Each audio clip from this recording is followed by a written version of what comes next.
Like, great time for somebody random to show up. No, we have to meet. We have to meet 2 people today, correct? We'll see. As we We'll see meet- how y'all do. Well, yeah, we gotta meet Dark's new character. Tarik's a character. I don't like that answer though. I don't either. Oh man. And we have to give them a bit of an introduction here. Because they're coming in blind as to what they're walking into. They've got a pretty decent character concept down, but what you guys have been up to, I've kind of kept real aloof from them.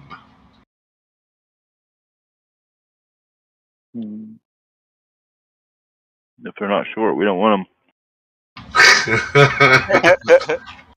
I don't walk around on my knees then, I guess. Yeah. Only room for 1 tall person, okay? Me.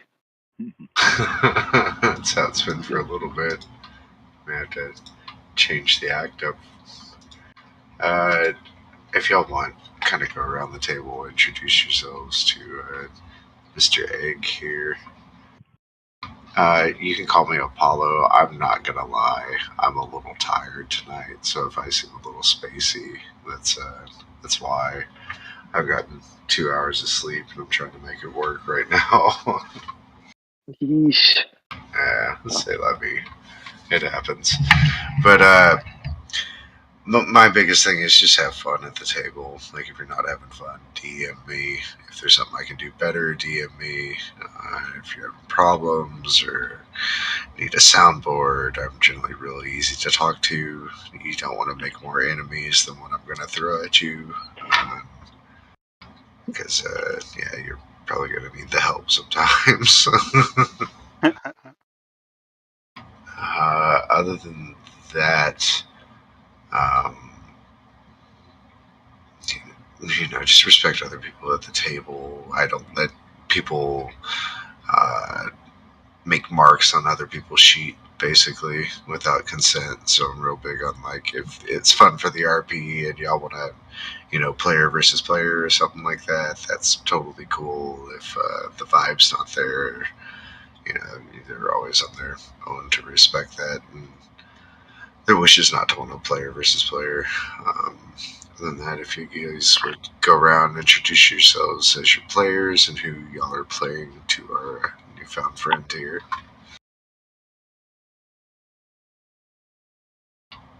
Don't make me put you in the initiative. Go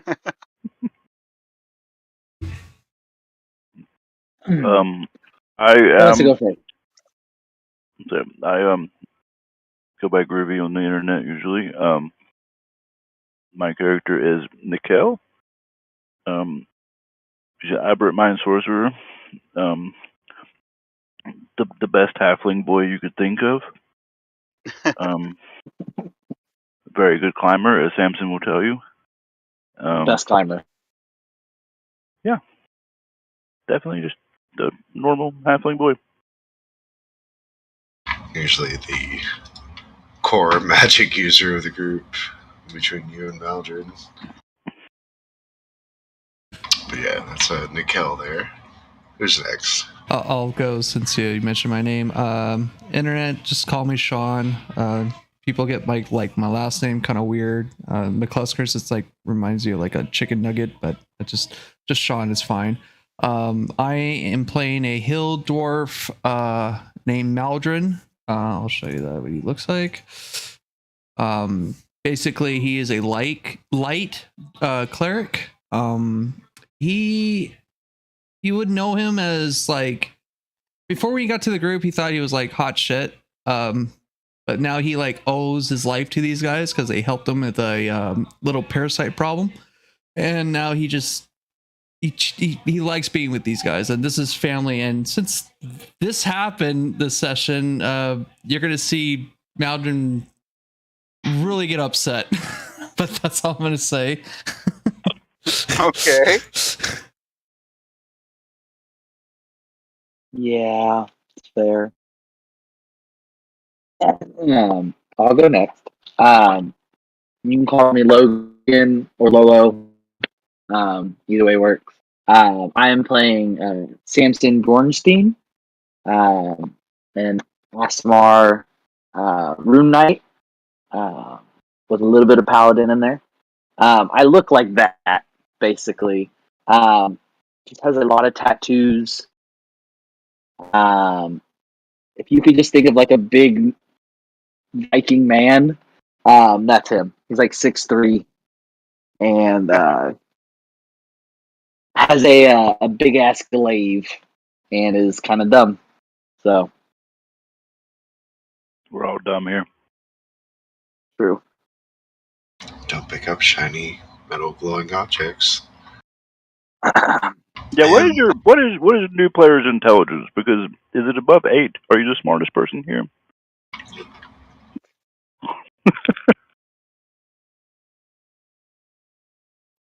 And my name's Lucas, but everybody just calls me Tarek in here because that's my currently vaporized halfling barbarian. So we'll see if we meet him, or if you'll meet someone new. Oh, I don't like this answers. I don't like this open-endedness. So, introduction aside, let's kind of bring you into the fold here. Tell us a little bit about like your D&D experience, what you're looking for in a long-term campaign, and kind of tell us what we should know about your character coming in here. All right. So, as far as D&D experience, very little in an odd way. I played way back, middle school, beginning of high school, fell out of it, and then ended up coming back into it about 5 years ago. But in those 5 years, I've unfortunately only had one game really kind of last more than a little while. I've been in that particular game, gonna hit 4 years pretty soon here. Oh, wow. Yeah. Damn. Or no, wait, we are That's actually already hit the 4 year mark. impressive. That's right. I like how he said he's has like a little bit of experience, and like I have a year and a half. Like, Yeah, and I don't really consider that a little bit at this point. Like I feel like I know the game pretty well. So What level are y'all? we are 19. Holy Wow. shit. That's so tight. I love that for y'all. I'm so jealous. That's like, Yeah, I got really, really lucky. Our DM actually, it was a table game, and then our DM moved because of work. And then he was like, well, let's just get on to this Roll20 thing. So, Oh yeah, that's tight. so is most of your experience on Roll20? yeah. Okay, so this is like, it's kind of like Okay. realizing that you've been driving like a bumper car that's set on a track. And when you come over to Foundry, it's like all of a sudden you see the entire amusement park. Um, there's just a lot of a lot of reasons Foundry is a very interesting virtual tabletop. Have you ever played on Foundry before?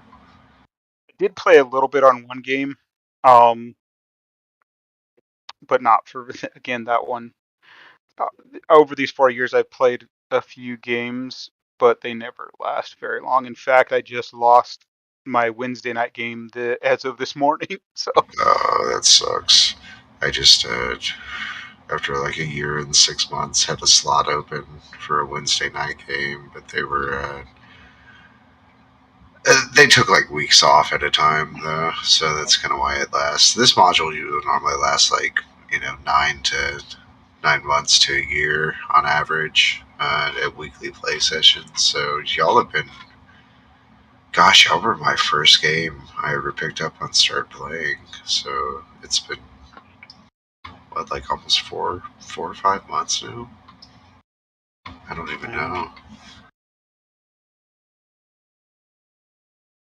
Nah. But yeah, they've been through a lot. I put them through a lot. Sounds like it.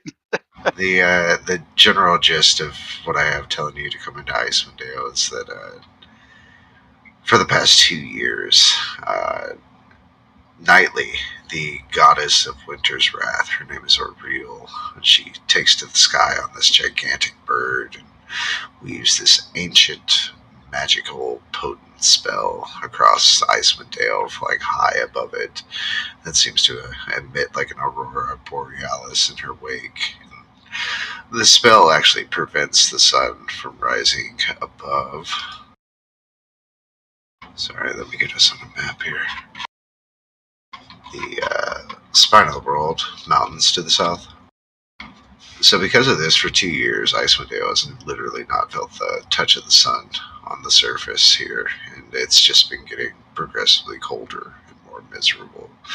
A place that's already really starved out on resources is starving out even more. If you check on certain bodies of water, like the red waters, the outline is the actual lake itself, and you can see by the ice it's almost completely covered. A lot of that's having locked in this year. Marital Dawn over here. So people are like getting choked out on resources, on animals, on trade coming in, because now it's blocked from the tin trail coming south. Merchants can't get in, so there's a gradual suffocating feeling. These tin towns, this smattering of villages here, trying to find a way to appease Orreal. They're sacrificing people, sacrificing warmth, and they may take 50% of their food haul and give it out to the animals in hope of appeasing Orreal, but nothing seems really keen on making her back off. Characters started out as random adventurers in Bryn Shander. They've kind of planted roots. They have their very own inn in Lonelywood. They've uncovered some kind of Durgar plot in which the Durgar are coming to the surface and building a fortress up here, since they don't have to contend with the sunlight. Durgar being like the drow equivalent of dwarves. There's some kind of divine conflict going on with Asmodeus. There's some kind of prophecy going on that these guys have been foretold and rising up against this menace. And even still, we've got organizations like the Arcane Brotherhood running around, sticking their fingers in some kind of mysterious place that's supposedly around here they're looking into, that is alluding to a culture that's been lost in time for roughly about 4,000 years now. So, yeah, they've got a lot going on. That's my little rant about Welcome to Icewind Dale. Anything else I missed y'all want to fill our friend in on here? I think we'll tell him when he comes in and tell him what the hell we've been through. Like, he has put us through a lot, man. Yeah, they're a little bit on pins and needles because our last session, our good old halfling barbarian got curious with an object and literally vaporized himself. Well, he didn't get curious. He just stood too close. Oh yeah, that's right. Again, apologies. I'm a little sleepy.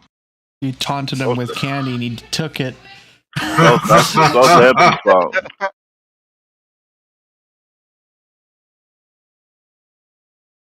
So we guys, You put something in front of me, I'm gonna touch it. I mean, it's a shiny ball, and there's vapor marks. I'm gonna touch it. now this place is perched up kind of northeast of Lonelywood, especially Egg, you coming in here. Will you tell us about, is it Vadim or Vadim? How should I say this? Vadim. Vadim, okay. So tell us a little bit about Vadim here. So, to be perfectly honest, on the sheet. I just kind of randomly rolled some of the personality traits, kept the ones that fit.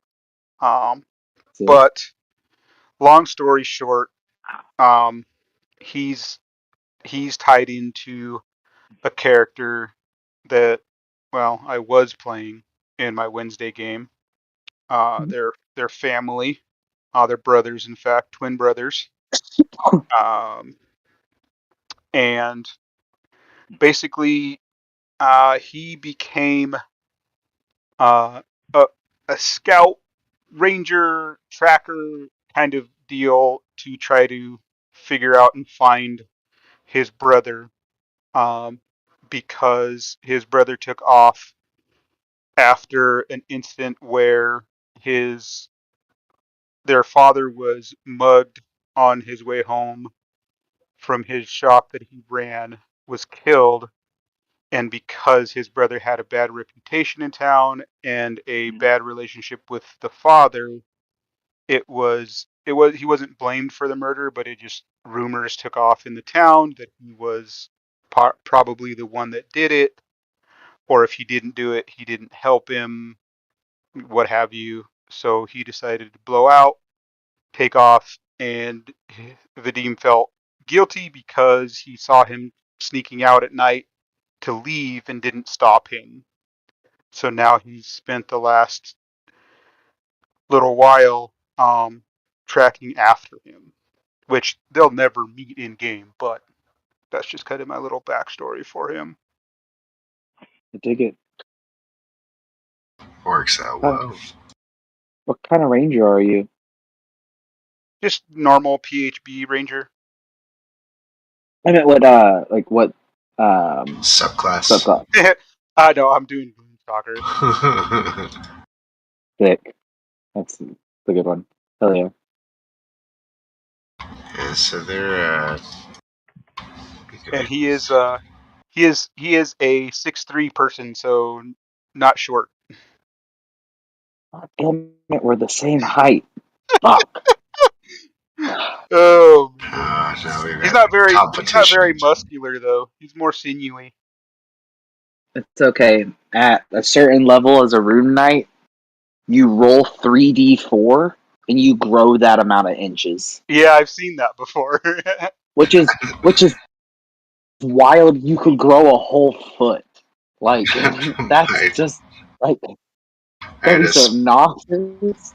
I had a Spelljammer session I started up Wednesday nights, and there's a wild magic sorceress, and the first thing they hit on the table was like growing 18 inches. And they're like, "Oh, that doesn't sound too bad. Oh, this won't be too long." Blah blah blah. I was like, "No, it's permanent." Yeah, What?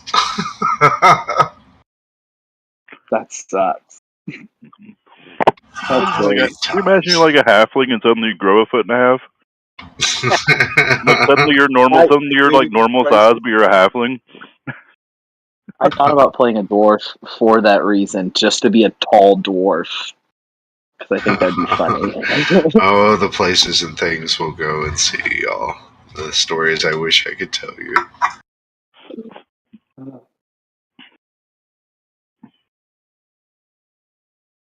But they are at this location called the Black Cabin. They recently had an inn open that they kind of celebrated with. They saw a bunch of their friends they've helped and seen across 10 towns. One of which being this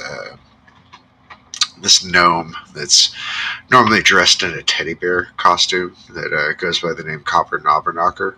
He's a devout follower of Lathander, and Copper had requested that the group take a care package to his friend Macradius in the cabin. Macradius was apparently trying to find something or study an object that could control the weather and thus kind of rein in this crazy shit happening in Icewind Dale here. But apparently Macradius was rather rude about some soup Copper Knobberknocker made, and Copper left and went back to civilization. He hasn't seen him for a few months, but he wanted the group to go and check on him. And Yeah, that's kind of where they picked up. Is they were looking for Mercredius. There was no sign around it. There's some kind of weird object they found on the ground that when somebody picked up, it lit up, and when they continued to hold on to it, it did a radical amount of damage. Basically vaporizing our friend here. And that's kind of where we're picking up. Now, you coming in, you would be meeting them at this extreme remote location, but it's almost like an outpost at this point that hasn't been used in like 2-3 months. It's a quote unquote safe place to rest where you at least have some kind of shelter from the elements. So it may be like a blip on your radar, basically. Okay.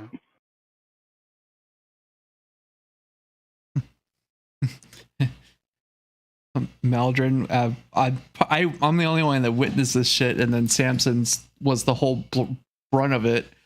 Maldron is gonna go, Samson, where's Tarek? And I'm just gonna bolt to right to him,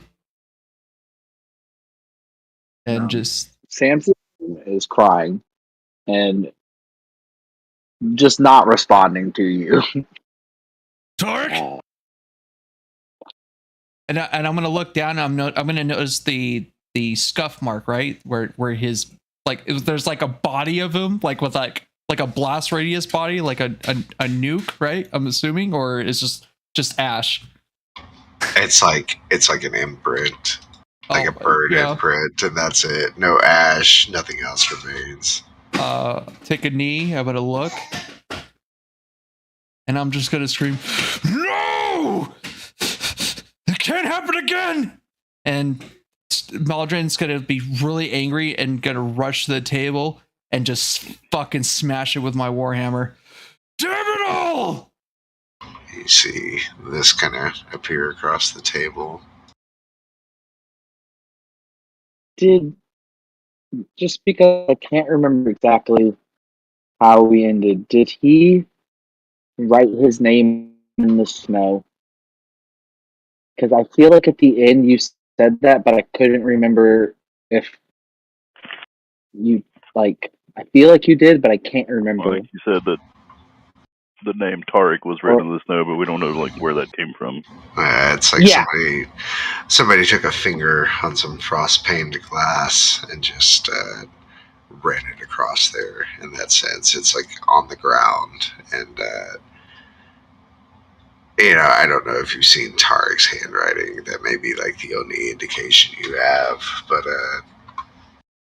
yeah, you definitely saw Tarek, and you also see the word lives now that it's appeared. We made a bunch of flyers. I would assume we all wrote them down, so we probably saw what he wrote. Like, I think I'd be too upset to even realize he wrote something. I'm just fucking. I'll with Maldron going nuts, I will run.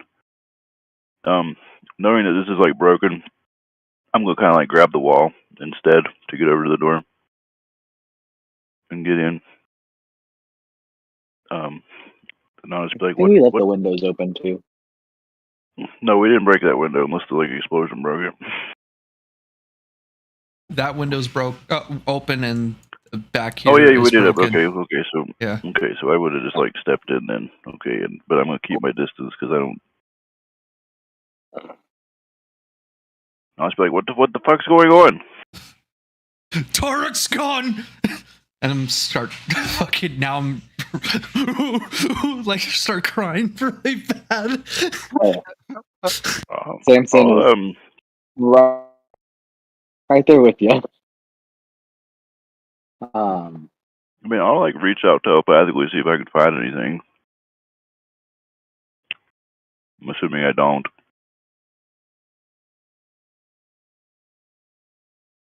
What's the range on that?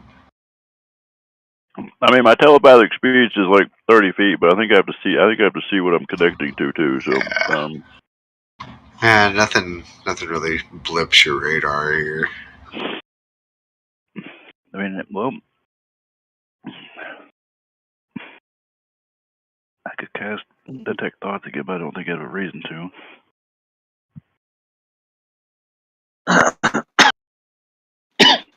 Oh, excuse me.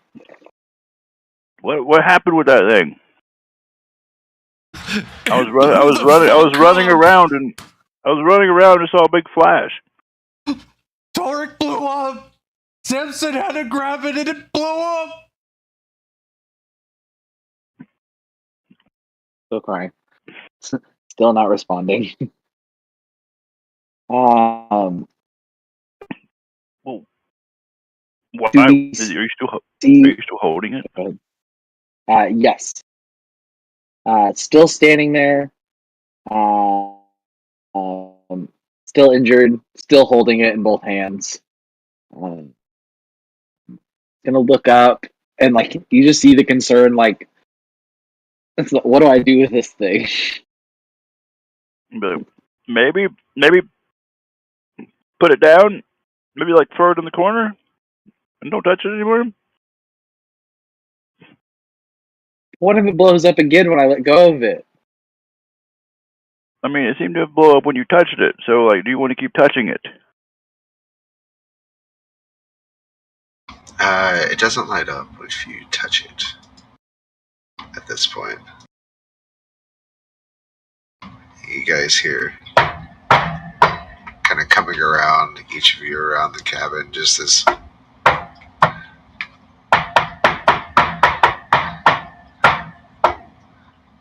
God? Jesus? Who's there? Just a bunch Stop of fucking with me! knocking coming from all around you. Nickel, if this is a joke, this is not funny. I'm not doing it. I'm literally standing here in front of you. And the way you're kind of coming up on here, this is a cabin that's posted up on 20-foot stilts.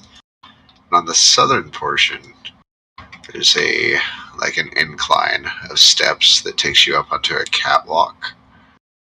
And that's really the only access. Otherwise, you're kind of looking underneath the house at this pillar structure. Okie dokie. There are 2 broken windows on the one side, but they're 20 feet high. Yeah. Yeah, it hits the pitcher. Because I may or may not have jumped out of one of them. It's a good picture. Is that like someone's actual depiction of the Black Cabin? I'm a Patreon on the guy, and he does all the Icewind Dale art and Curse of Strahd art. So I use that. It's pretty cool for my thumbnails. I use this one for our session tonight, actually, because that's where we're at. That's some good. I like that. Some decent art. You could take it. If I ever up my map game on here, I probably will. Yeah, I have a bad habit of when I really like a module, I convert all their maps and it painstakingly. So yeah. let's see. I need to pull up my D&D Beyond and look at some things real quick. I think at this point where I'm like, where's that noise coming from if it's not you?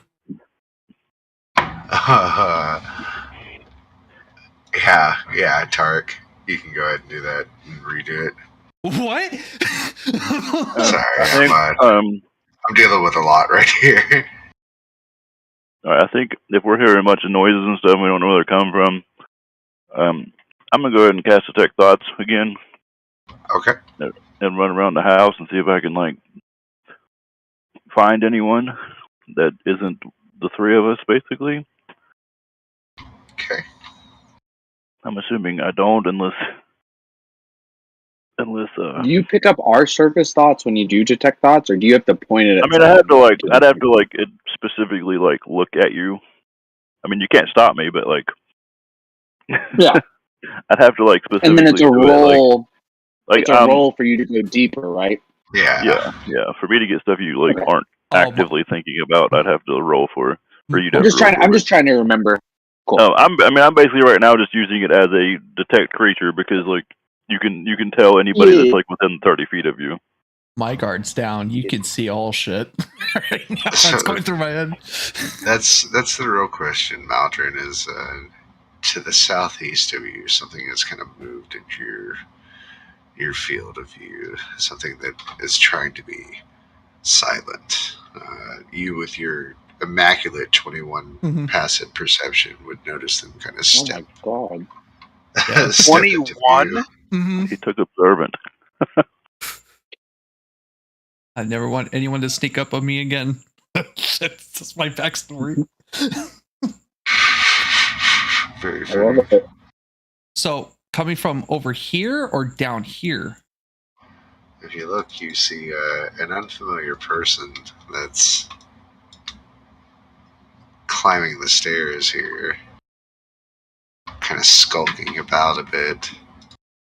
Yeah, but that's not where we're hearing the noises from. Actually, you said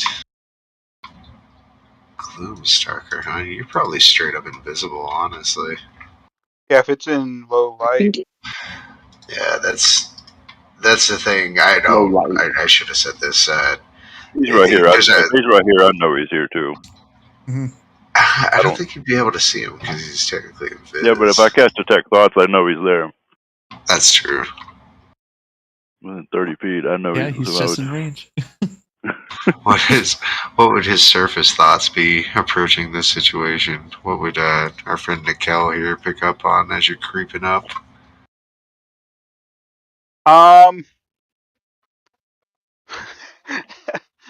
First thoughts would be, uh, he was sleeping, so just like the groggy kind of getting woken up surprisingly by a bunch of noise, and then thinking these guys are can bring a bunch of crap down on us, stomping around like a bunch of elephants. Especially in And this then place. he'll get up to come and check out. Um, he'll come get up to check out, just be like, all right, well, let's see if they're a threat, and that's all he would be really thinking surface wise.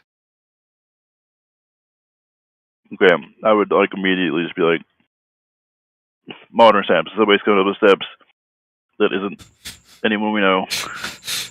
Let him come. I need to I smash some duck heads. around this corner. I'll say in Maldred's head, so it's quiet. I'll be like, he seems worried we might be a threat, so he might not be a threat himself.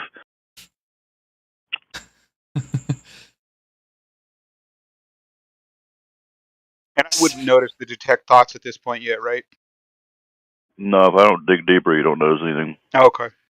You see that word appear across the floor. Rings. We didn't find any rings, did we? No, it's Do you say that out loud? Because if you do, I'm gonna hold up the device and say, I think it's these rings. that's right. I And then remember who now. has the note? I Didn't don't we have a know. note about three is better than two? Or is Yeah. it two is better than three? It's in the I group don't notes. remember. It says, if you truly insist on this thing, it says, I suggest that 3 is better than 2. I consider telling you that before, but you were particularly rude. That's all it says. It doesn't really, there's no real specifics about it. I think it's these rings. Think if I don't know what to think right now. And I'm going to put the thing down. I'm gonna put it over here. Lock mouth. Put it down, and then I'm going to walk back and pick up that necklace I dropped. Interesting thing, that necklace.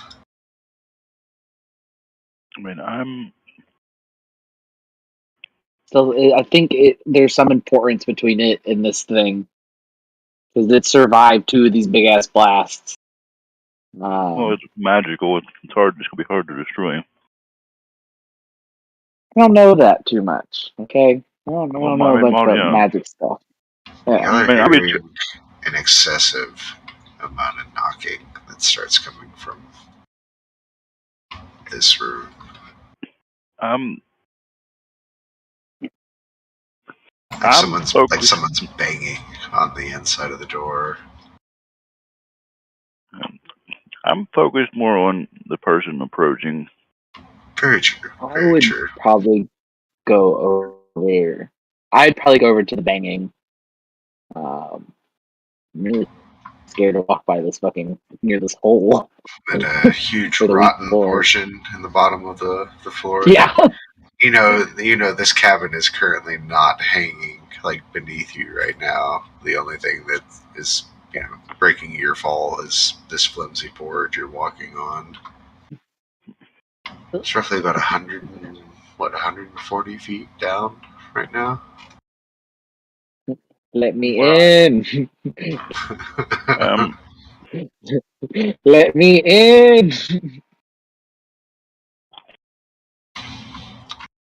As you approach the room, there's just a subtle aroma of like a deep red wine that occasionally wafts by your nose here. Inside, you see quite a few wooden barrels.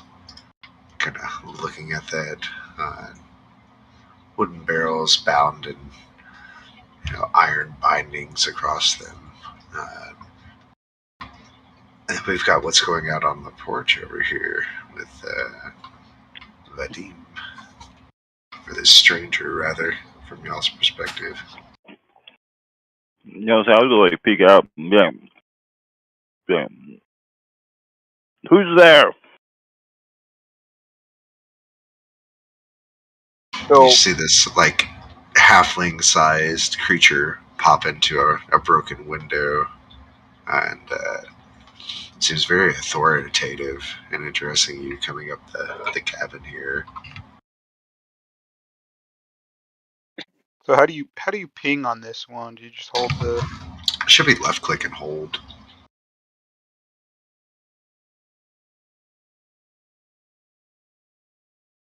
Keyword is should be. If not, so I don't seem to be able to ping, but so is who I'm seeing this oh well. I guess it's Dekel. Yeah. Mm-hmm. Okay. So he's the one speaking at me. Mm-hmm. Yep. You'll he'd be kind of hunched over obviously because he was trying unsuccessfully to be stealthy. Um and so he's kind of crouched down. Once he realizes the gig is up, he'll just stand up uh, slowly and um I don't know if you'll notice or not, but he's not trying to make a secret of it. He does have uh, a shield out and something. He's holding something out else in his other hand behind his back, and he'll start to walk forward. And as he does, he'll start to raise the shield that's strapped to his arm and kind of put a hand up, um, and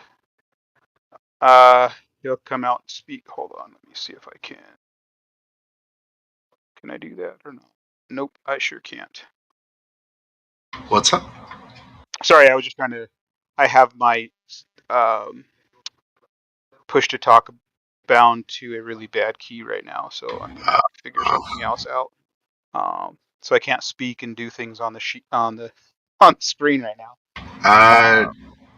You could bump the token around with the arrow keys as well on there. I think Wasad will work. You can also drag the token and drop it. If any of those options would help. Okay, that'll work. He'll peer into the window and he'll say, I don't mean anyone any harm. I just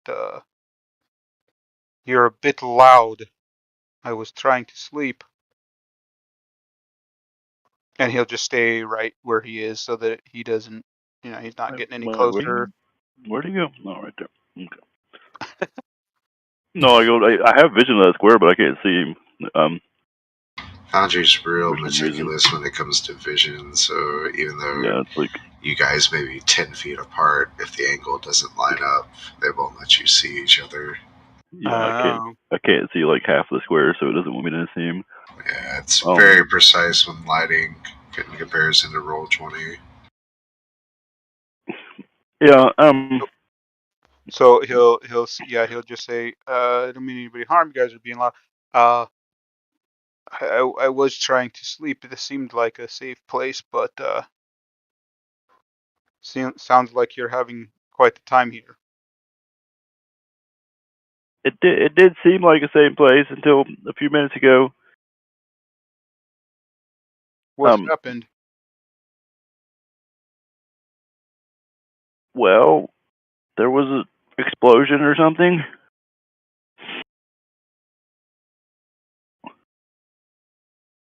An explosion? Yeah.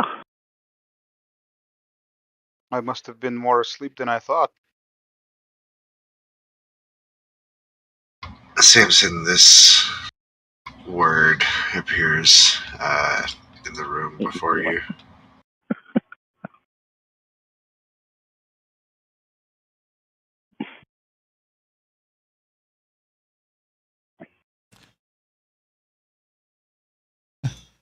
Sorry. Wings. I don't even know what this means. Can I roll a perception check for wangs? You hear a bunch of knocking coming from inside this barrel, and it's like you hear it. It's very much wood, and then ping, the sound of something hitting metal. And you kind of listen to it a little bit See the again. metal on the ping, ping, ping. I'm so dumb. Because I don't know what this means. And Logan as a person is terrified of ghosts and sounds, so I mean, we experienced last week. We experienced McCrady's name getting spelled wrong. Is what it seemed like. So, like, it's possible whatever's happening, like, they're not there. They might be spelling stuff wrong here. I know. Y'all are dealing with stuff over there. I'm trying to be smart. Wangs. I don't even know what that means. It's just a bunch of barrels. Yeah, a bunch of barrels. I mean, one of them sounds like there's knocking coming from the inside of it. Okay, I'm going to open the one that has knocking on the inside. You kind of pry off the wooden lid here, and there seems to be frozen wine in this barrel, and nothing else.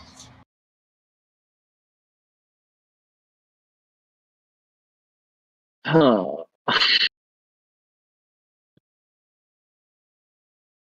I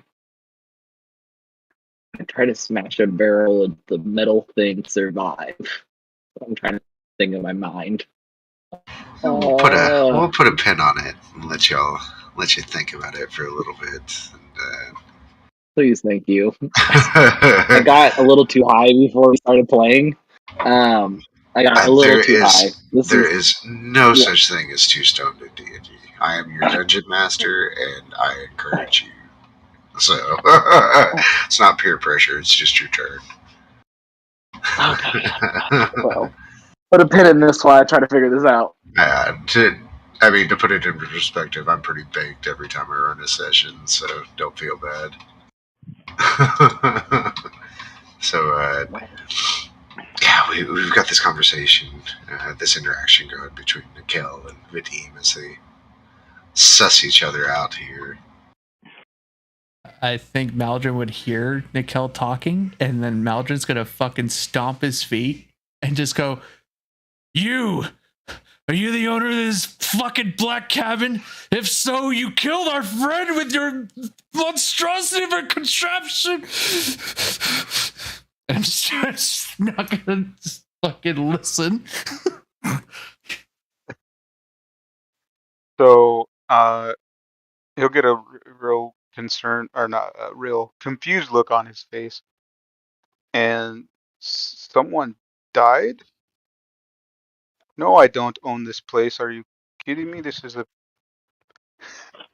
place is a piece of shit. It's like, I mean, a week ago our inn was a piece of shit, so now it's not. you own an inn? Yeah. Well, What whatever the he hell are is. What the hell are you doing out here then? Our job. You have maybe heard about these people, especially. Let me look at the calendar. In the past 15, 16, 17 days, they've really been cropping up and like solving some problems around Tendown. So their name is on a lot of people's tongues here lately. Okay. Oh, you're that one group that I've been hearing so much about. What does it String, matter? string bean in 3 pods. Nice. So, once hearing that, you'll kind of see him, or once he realizes that, you'll kind of see him be a little less tense. He'll bring his hand out from behind his back, and you'll see a rapier in his hand, and he'll sheath it real quick, and he'll start making his way over to the window to get a closer chat here with Nikel. Why do you barely see Nikel? Probably the top of Nikel's head, and then me, I'm just a little taller than him. Oh, too bad he would know what halflings are. Otherwise, I'd make child jokes. Yeah, I'm 3 feet tall. For all intents and purposes, I look like a halfling, but something's not quite right. I'm only 4'5", 4'4". Like, I have the appearance of like a halfling, but like something seems more like I'm a child of some sort. It's kind of like if you go to the grocery store and you want Honey Nut Cheerios, but somebody comes back with a bag of Tasty Sweet Zeros. You know what I mean? Like, the flavor's quite there, but it's not what you were asking for. Hey, I grew up on that generic shit.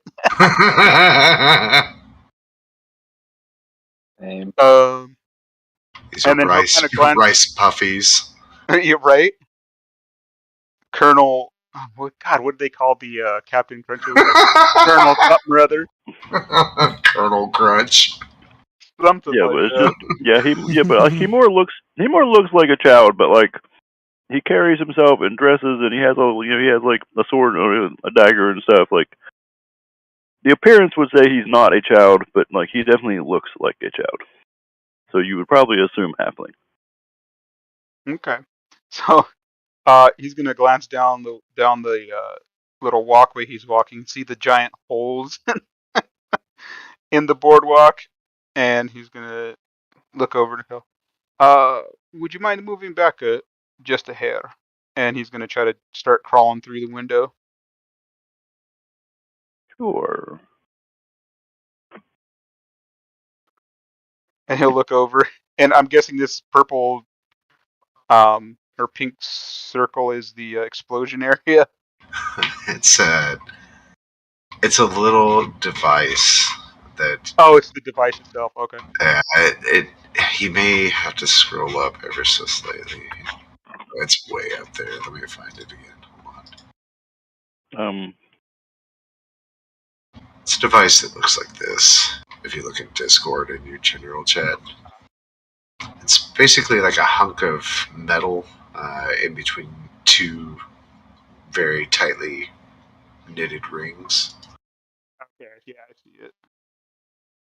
Yeah, I'm gonna just say it in Modern's head, be like, hey, keep an eye on him. I'm gonna try to check this thing out. And just kind of like walk away and pick up the thing where Samson put it down. All you hear in Maldron's head, Tarek, I failed to protect you, my one and only friend. Womp, womp, womp. Oh, Oh, you seem man. rather upset, friend. At that point, Nikel's like, "I thought we were friends."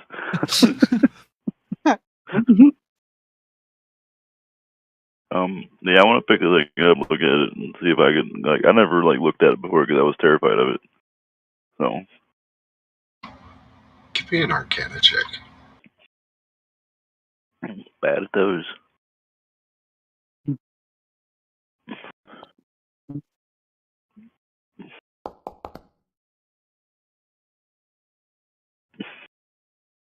You may be bad, but that's a good roll.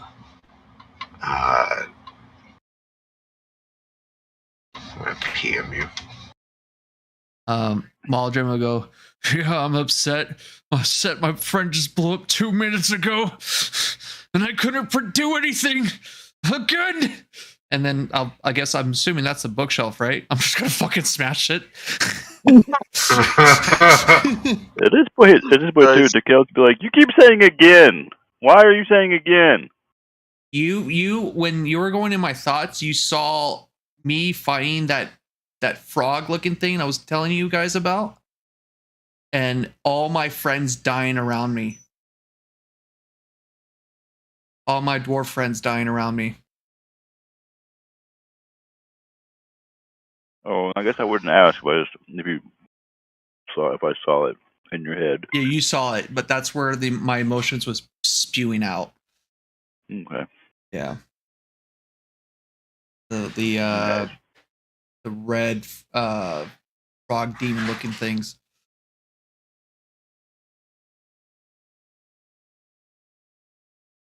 And and Apollo, I'm assuming my tears is, or at least the weather's cold enough for my tears to kind of froze over. Oh yeah, absolutely. Yeah, it's like the little winter tears that are stuck to your face and stinging a lot. Yeah, it's red or puffy red around my eyes right now. You look rather stout to be such a to have such a soft soul. That's very kind of you for saying I have a soft soul. Yeah, I do care. And let me ask you, what are you doing out here in this hellhole? Nikel, give me an insight. Kind of one step further. I'm I'm very wise also. Wise but not wise enough in this case. You may have to get a group poll. Give me just a minute or two. I'm gonna step up and use the restroom. I'll be right back. For sure, we'll keep role playing.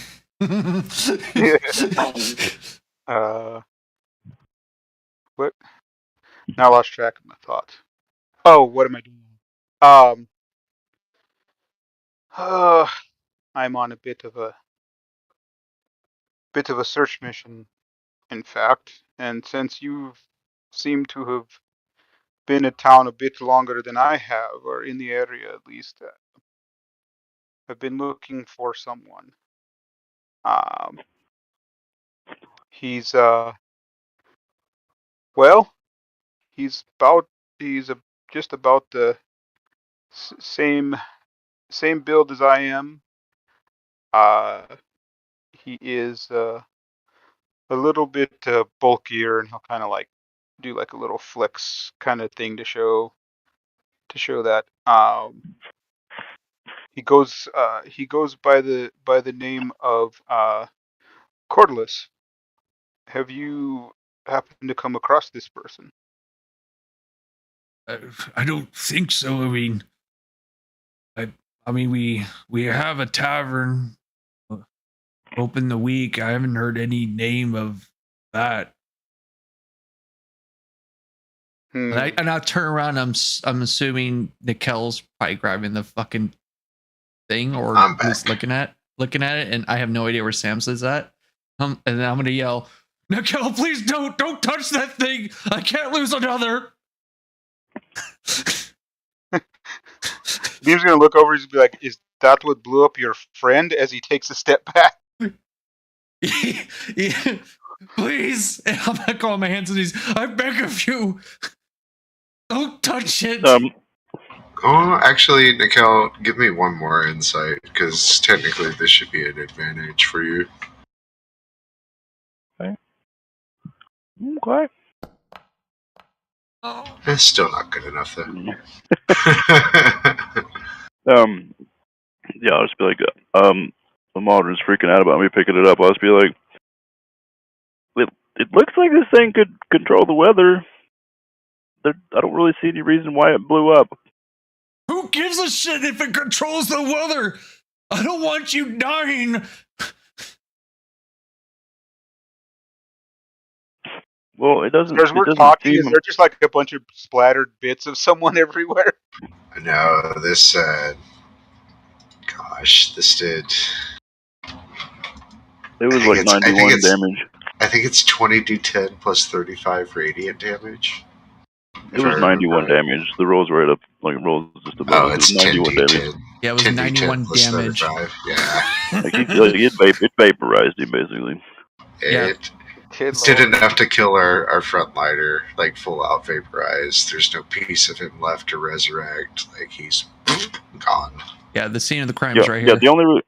Yeah, the only reason Samson's alive is because Samson passed the save and he has resistance to radiant damage as an Asimar. So like That's he just got by the lucky to have gods. resistance and he barely survived it. Nice. I'll be like, I'm pretty sure at this point it seems like it's expended its power. Can I don't think we're in- can I insight this item? Like I'll take a step closer and I'll look at it. That's okay. If Apollo's back, I'm not sure. Yeah, I'm here. I'm Okay. sorry. I am typing something out. Would you repeat that one more time? Since Nikhil said that, I'm gonna take a step closer and then just look at the item. If you're telling him insight, I don't know if it, or do I have to roll Arcana to see if it works or not? He got the bit about controlling the weather from the Arcana check on it. But you guys are unsure what caused it to fail, right? That's kind of what we're looking at. So you can give me an insight. I should have, mentioned this before. I changed the modifier to intelligence. Okay, so you want me to roll intelligence or insight? I want you to roll an insight, but it's normally wisdom based. You're going to change the attribute to intelligence in the confirm box. Okay. Which is kind of weird, but it's using a different, like, think like trying to use your insight to figure out what's wrong with this device, and that would be an intelligence based thing. Oh, okay. So I'll just roll a straight intelligence then. And you saw your friend get vaporized, didn't you? Yeah, I did. I witnessed everything. Yeah, you're gonna do this insight at advantage then. Okay, so advantage. To see, you're proficient in insight, so you would normally get like a. Let's see what it rolls out. Come on! Oh, really? I think I'm just too emotionally damaged. You might be at the moment. I don't know, Nikhil. Just don't fucking touch it. Maybe your new friend here could give you some insight. As this is going on, I'm gonna lean my head out of the door. Hey, do any of y'all know what wangs are? Written in the snow. Wangs. What? Anyone? I can't think of anything that would be helpful at this moment. That's the most PC answer. Okay. Thanks for your help. I'll get back to it. Oh my god. pulls my head back into the door and just starts rubbing my beard. You're like, I mean, we oh, got shit. wangs and rings. We got Tarek is sending us messages about cock rings. Like, what's going on here? So Oh you're my sure God. this thing isn't gonna blow up again? Okay, well, from what we know, if it starts to glow a little bit, run. Nice. So he's gonna I'll walk move over here so you can be like right here, not on the table. There we go. You got a new clue there, Dora the Samson Explorer. Oh no, rugs. Do I see any rugs? Nope. No furs, no rugs, nothing like that. I'm gonna run to the next room.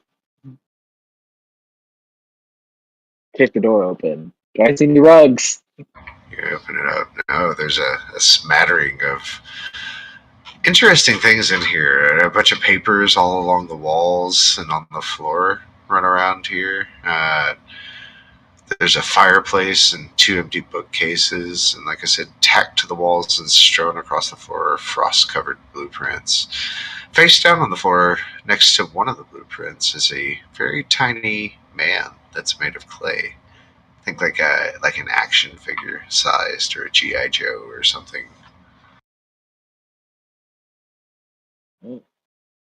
Spooky. I look at the papers on the floor and on the wall. Do they look like this thing that's out there? You're kind of ruffling through them. None that's an exact match. It's like a permutation of shapes enveloping the object. The first look like little squares, like the dimension is, or the object almost is like a hypercube with the object in the center. There's like a dodecahedron. There's like an octagon, something that looks like a soccer ball. All these various methods to wrap some kind of cage around this center item. And probably the top of the stack, the most recent iteration, is one that looks very similar with a singular ring around it.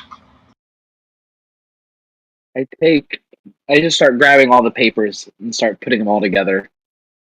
And I want to grab this weird clay man. Sure. Why am I just We had grabbing found things we had still? found the clay What's man wrong last with week. me? We had found the clay man last week. I know what the clay man is. Okay. I couldn't remember if y'all found it or not. Yeah. Okay.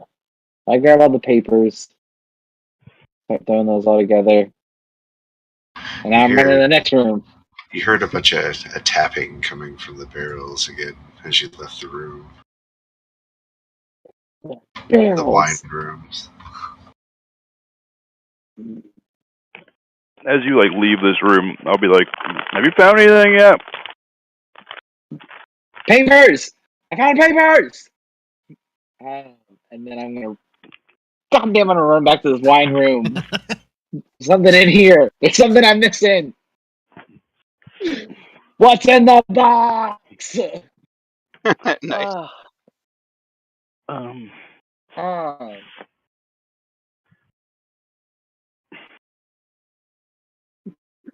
I'll run over. What did you find on the papers? That appears on the floor. Kind of like a strike through goes through Wang's. What? No. The snow's talking to me and it's making no sense. And this is a really just bad day.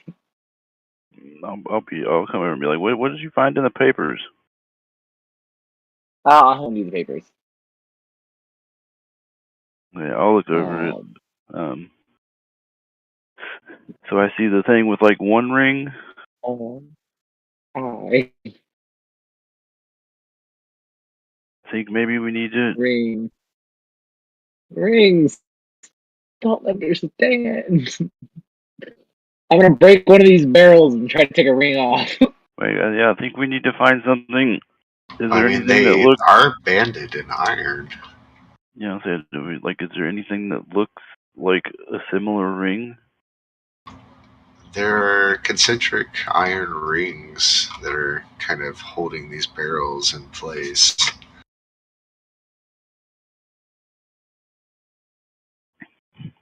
I don't know how to get these rings off, so I'm just going to try to break them off. I feel like if you break the wood, then it would come off of the rings, and the rings would be fine, right? Does that make sense in my head? Yeah, absolutely. I mean, you could go so far as to, like, empty one of the barrels out or anything along that measure. But there's definitely metal I thought they were rings on frozen. these. The wine itself is frozen.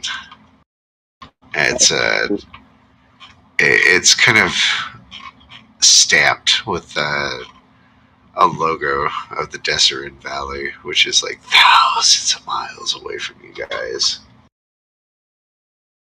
This is good wine. Some bougie wine. I'll turn back and say, we could hey, do this without destroying it. That might be really valuable at the end.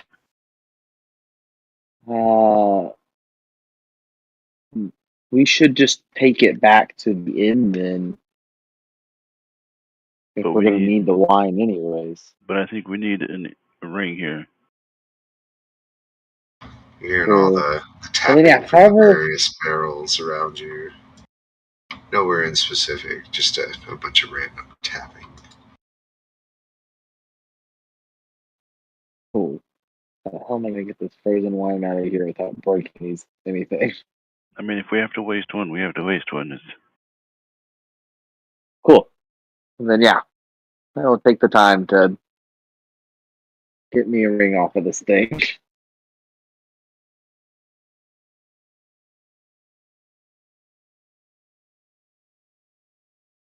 The hell are we going to do with this ring once we get it? Do any of us know what the hell we're doing?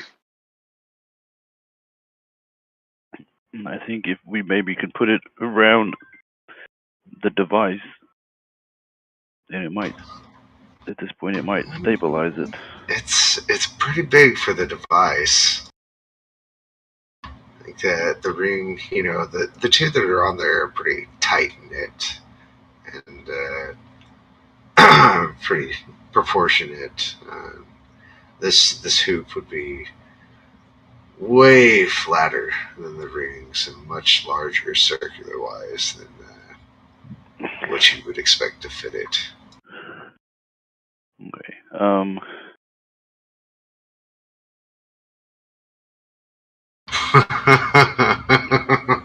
Nothing says new group members like bonded trauma. There might be something in the barrel. If it's specifically tapping on a barrel, there might be something in the barrel. Maybe. Do you see anything in the barrel? Besides this wine? This word appears on the floor near you here.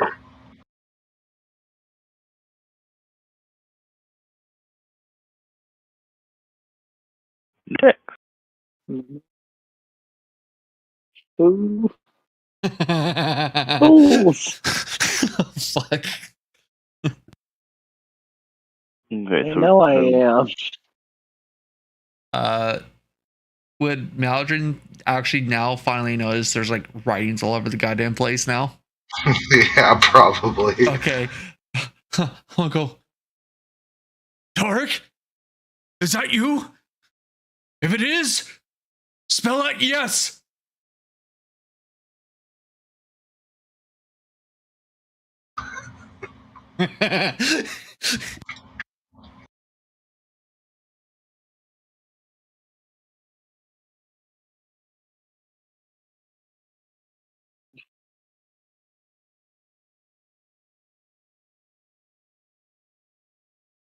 Sorry, that's not Vadim saying that. Imagine he said cats. What the fuck?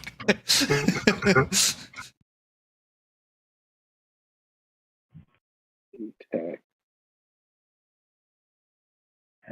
Cats, that's close enough. All right, that's Tarek. Guys, that's Tarek.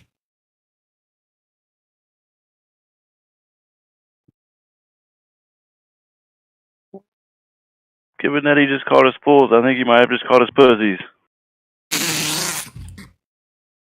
Quite possibly. I second that. It doesn't matter. It's him. Here, so you've got the rings from the barrel right now, Samson. Yeah. Yeah. And you're feeling like someone's tugging. Like if you got the rings out in front of you, like someone's tugging on the other end. No one's around you though. Man, But it's like having a divining rod in your hand. Like you feel this jerk occasionally. This is pulling you to the southeast.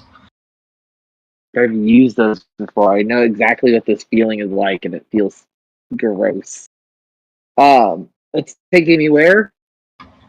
Like to the southeast. It's you're trying to get a bead on it, but you can't tell exactly what direction it's trying to get you.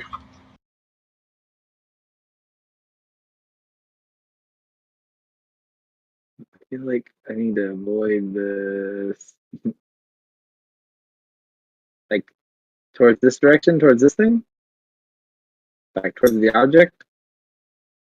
I don't know. Is the object doing anything? Let me find out. Shit. It blows up another 30-foot radius. We're all fucked. Takes a single step backwards.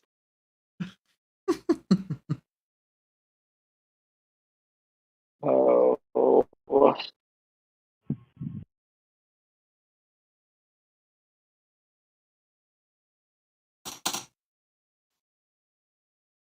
You maybe see the object on the ground. Like all of a sudden, there's like a scuff mark that appears next to it.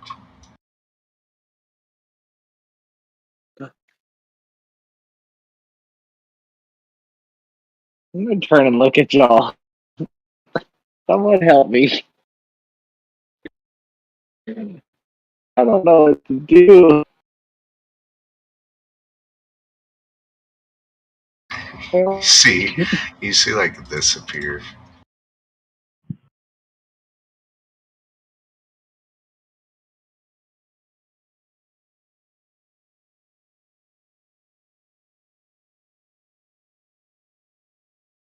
What was like a star? It's like a star around the object on the ground.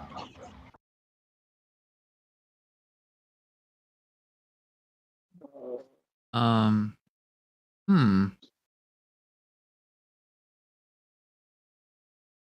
So who has the barrel ring, or Samson, right? Or Nickel? Samson. Okay.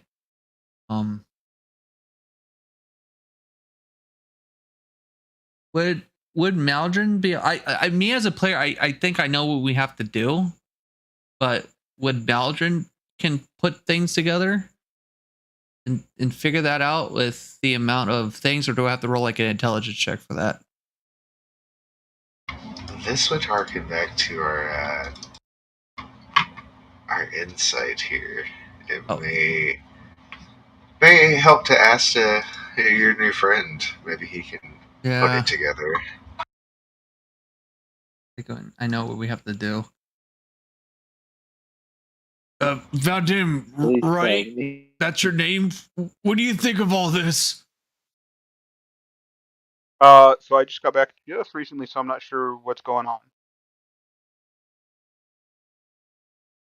They're asking if you can kind of take a look at this device and see what they the device, the holy hand grenade, basically. And what I want you to do is you can always double left click your token to bring up your sheet real quick. And I want you to go to Insight. And when you click the word Insight in your attributes on the first part of your sheet, it's going to bring up a dialog box. The second ability, or the second thing you can change, is the ability modifier. Will you change that to Intellect and roll me a normal roll? All right. Oh, that has to be it. Alright, I'm going to send you a PM after looking at this.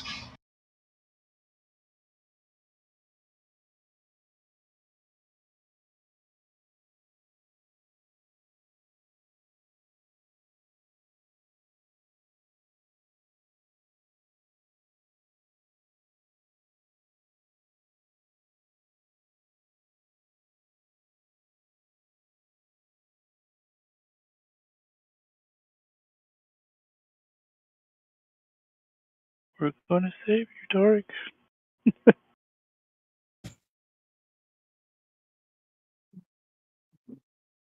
Trying. Oh my god. It's like, you must do a blood sacrifice ritual. No! I can't miss another.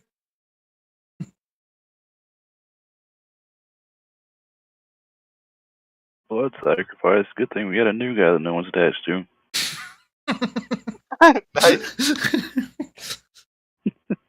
I'm no longer the new guy. First session in, roll a new character. They've attached. Alright. They've attached to me on stage. That's what I'm gonna give you based off that roll there. Okay. So I mean, based on that, would I have kind of a knowledge of what it is then?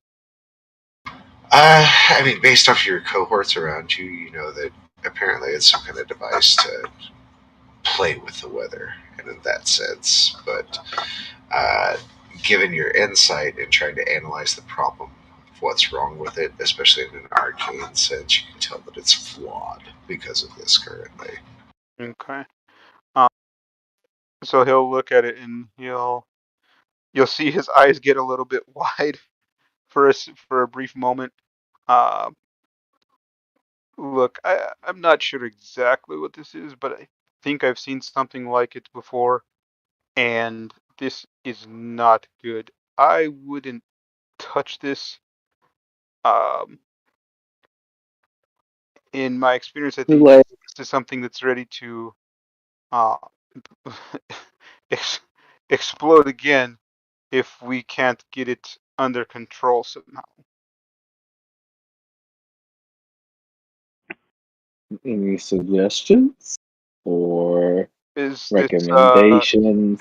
have you in looking around in here, have you seen any other rings like the one that are on this device?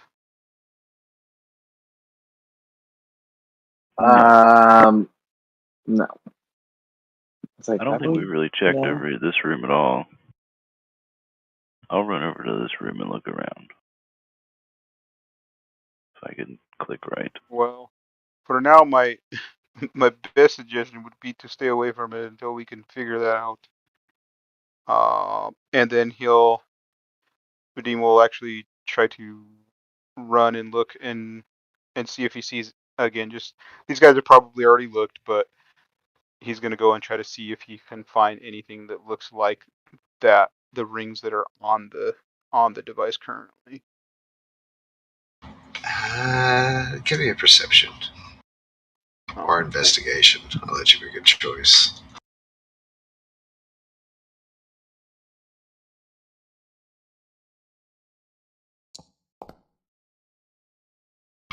It was almost that 20 there. You're looking around for any kind of inclination to key you in on this device or another ring to put on it. And you don't see any readily available. At least that's finished.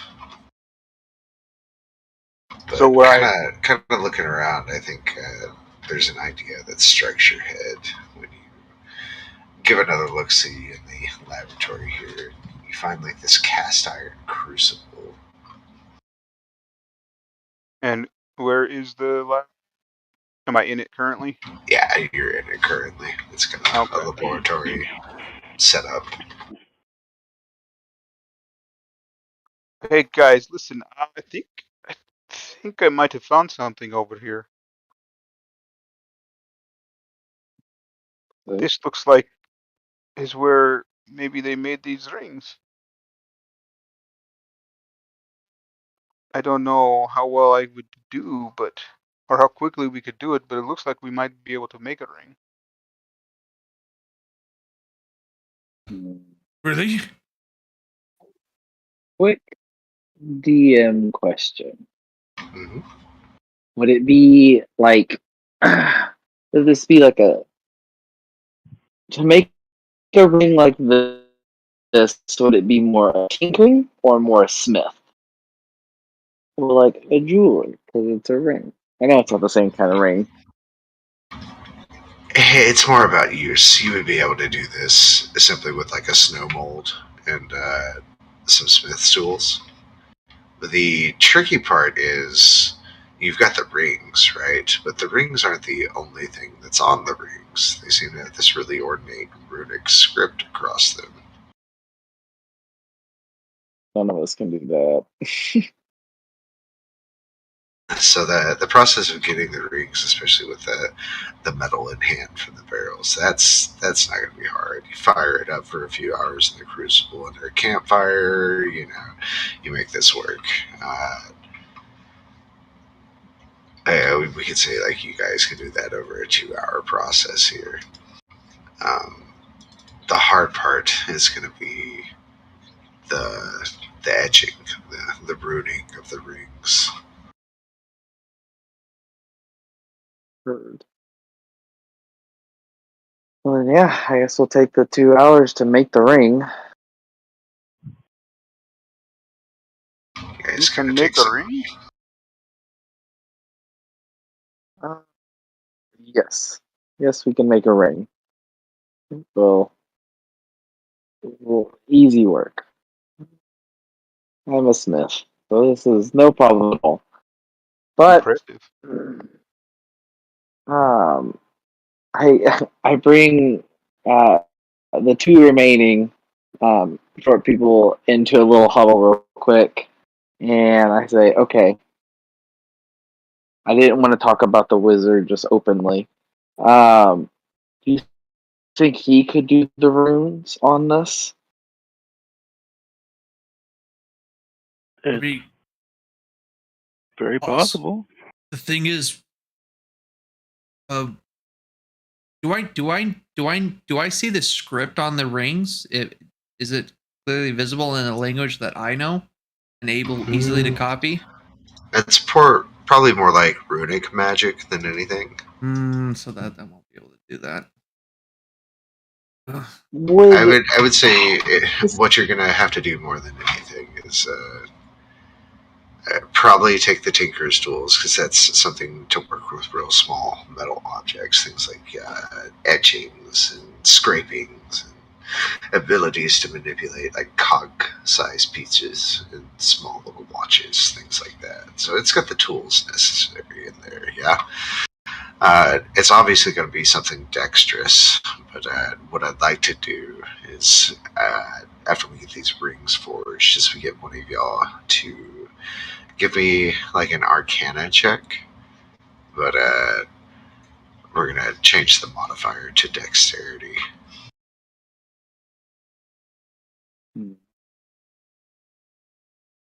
All right, I'll give it a shot. Absolutely. What? Which one did you say it was? I'm sorry. It's going to be Arcana, and then you change the modifier like we did before to Dexterity.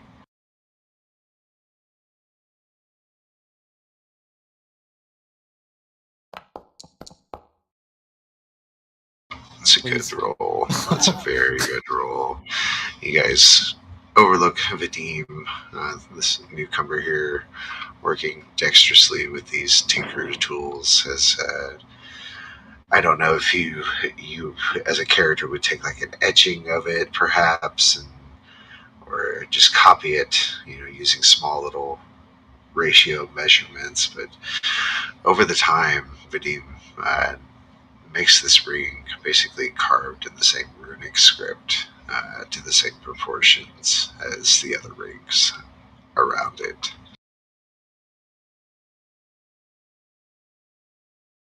Also, have we had time for a short rest? Oh yeah, absolutely. Okay. Oh yeah, it's Thank like God. it's like midnight. You guys have been here for like 4 uncomfortable hours at least. I think Maldron would have healed you. He would have cast cure wounds on you at that point. You wouldn't be that mean. Okay, I'll cast that at level 2. Good. Yeah. Okay. Level 2. So I've got this Want to give this a try? Okay.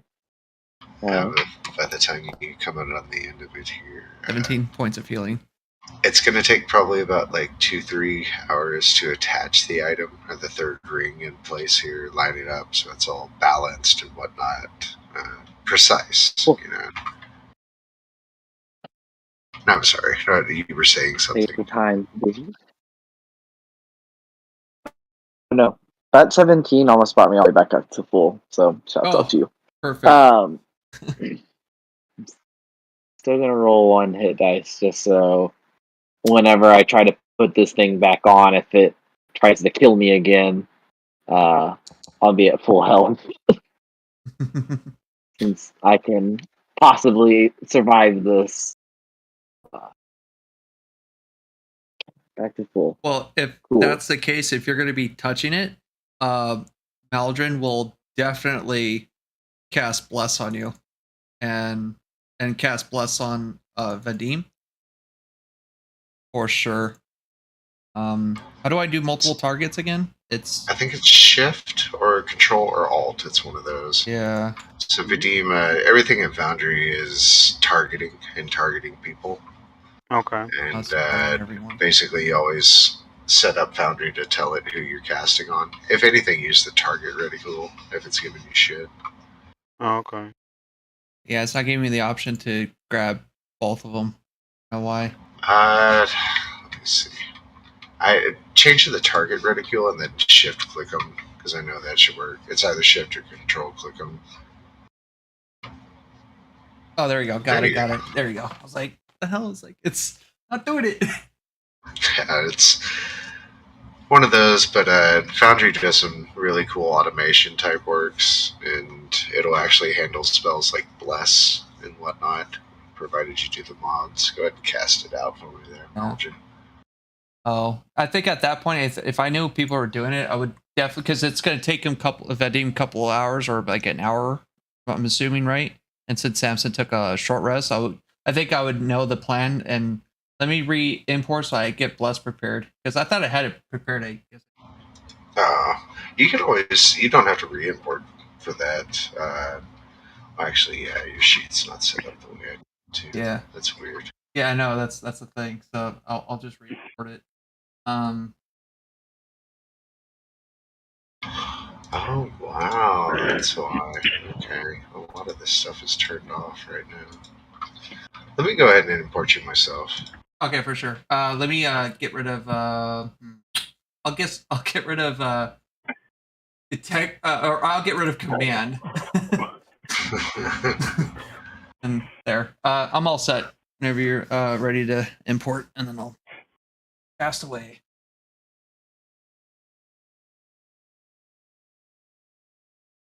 I just want me to import my Patreon real quick. 1 second. Yeah, mine did a boot thing yesterday too. I was like, oh, you every month, man. Always on the first. For me, it's like it's every once a week, man. For some odd reason, it just doesn't like me. I don't know. I get to a point where like Foundry's stable, and I'm like, all right, I'm not touching it. I'm not changing anything. Like, yeah. What was I doing? I was going to put in this cookie. Yeah.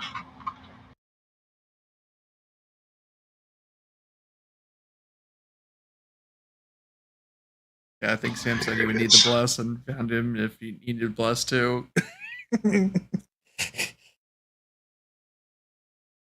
I'll never say no to that.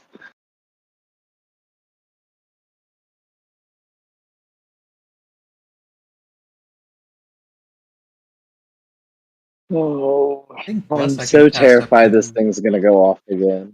Okay, creatures. So I guess I'll do it.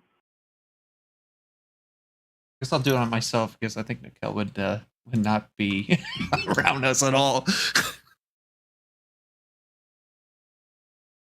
Yeah, import now. Okay, it's imported. Should be coming in now. It's working. All right, for sure. Yeah, I'll be on the other side of the room. You can jump out the window again. I might. If it starts glowing, I'm going to jump out a window. Yep.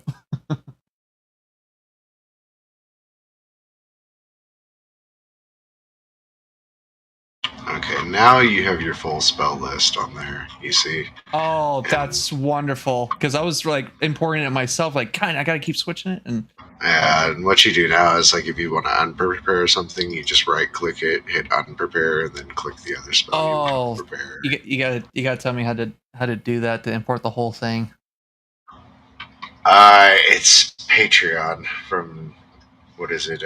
Mr. Primate's D&D Beyond importer. I have that, but it doesn't do the whole spell sheet. That's the problem.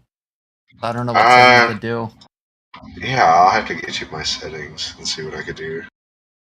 So I know, like, it's useful for the priest or the divine classes. Yeah, because I have a couple clerics like, fuck, really have to gotta keep asking to import. Like, yeah, can't figure it out how to get the whole thing on there. So, all right, for sure. All right, I'm gonna cast bless. Okay. Back to the bless. You've been blessed. For Winfrey, this. And of course, I'm still double blessing people. Let me fix that. All right, and then Maldrin would like fucking grab like shit and make a barricade for himself, like over here. We're supporting you all the way. And how do you walk across the floor like that? Oh well, I mean, obviously, I'm assuming there's like holes, right, from previous stuff. No, not so much a hole there, but the floor is definitely stained in this area. Oh, okay. Kind of rotted out. That's what the square. Got it. Okay. Yeah, that's the unsafety zone. Got it. So I'll be behind the table then. Sorry, I need to make sure. This word appears on the ground here. Oh, damn it! What is it this time? Yeah. New text. Oh shit. Okay. Una. Una. What? Fish. Like spelled like that? Like with a capital N-A? Wait a minute. Una.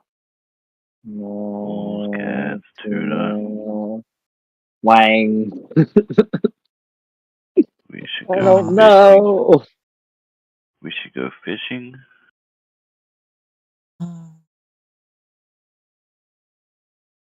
Cats like It tuna? becomes crossed out. Oh shit. The jackal. They're making whatever mad.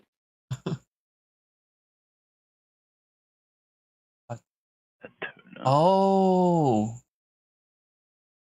Okay. Can I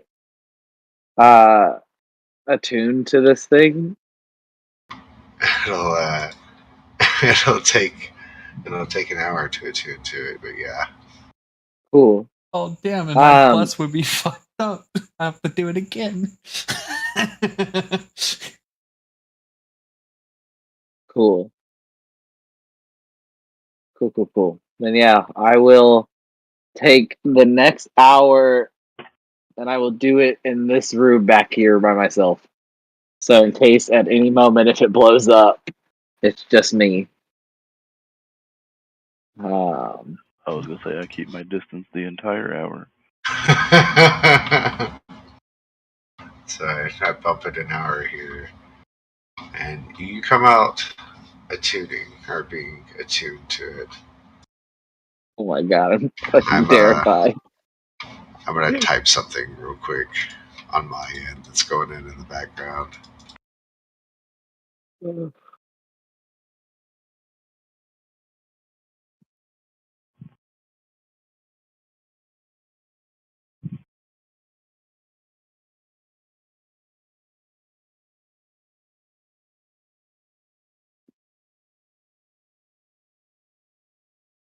Oh. This is intense. I don't know what to expect. I have like a vague idea. Like a very vague idea, but I still think I'm wrong.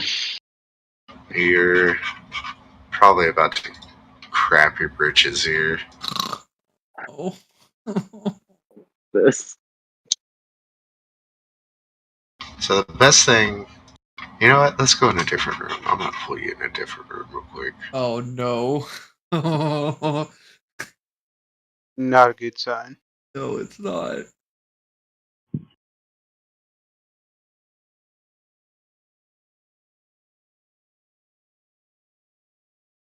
I think I know what we have to do.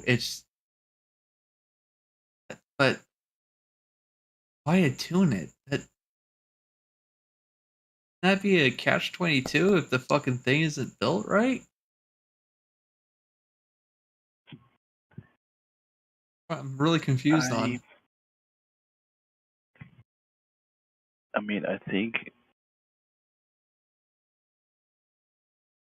I don't know. If we fixed it, then it controls the weather. I don't see how it's bringing Tarek back either way. Like if we fixed it, it controls the weather. It doesn't resurrect people. Well, if there's no body, like, and there's just the outline of him, and I mean, the DM's saying he's dead, but he's communicating with us, like he's saying rings and all that. I'm thinking in my head he could be sealed somewhere else. I'm thinking if we fix the damn thing, he might come back. Yeah. So because he hasn't made a new character, so I'm like, there might be a possibility. It might be a time limit. I don't know. And I don't might know. be trapped inside. Yeah, that's what I'm thinking. Well, I mean, it's what I said before too. I think just the whole scenario, like the whole scenario would be really fucked up if there wasn't a way back. Because like every D&D party is going to pick that thing up. It does damage that is literally going to kill anyone.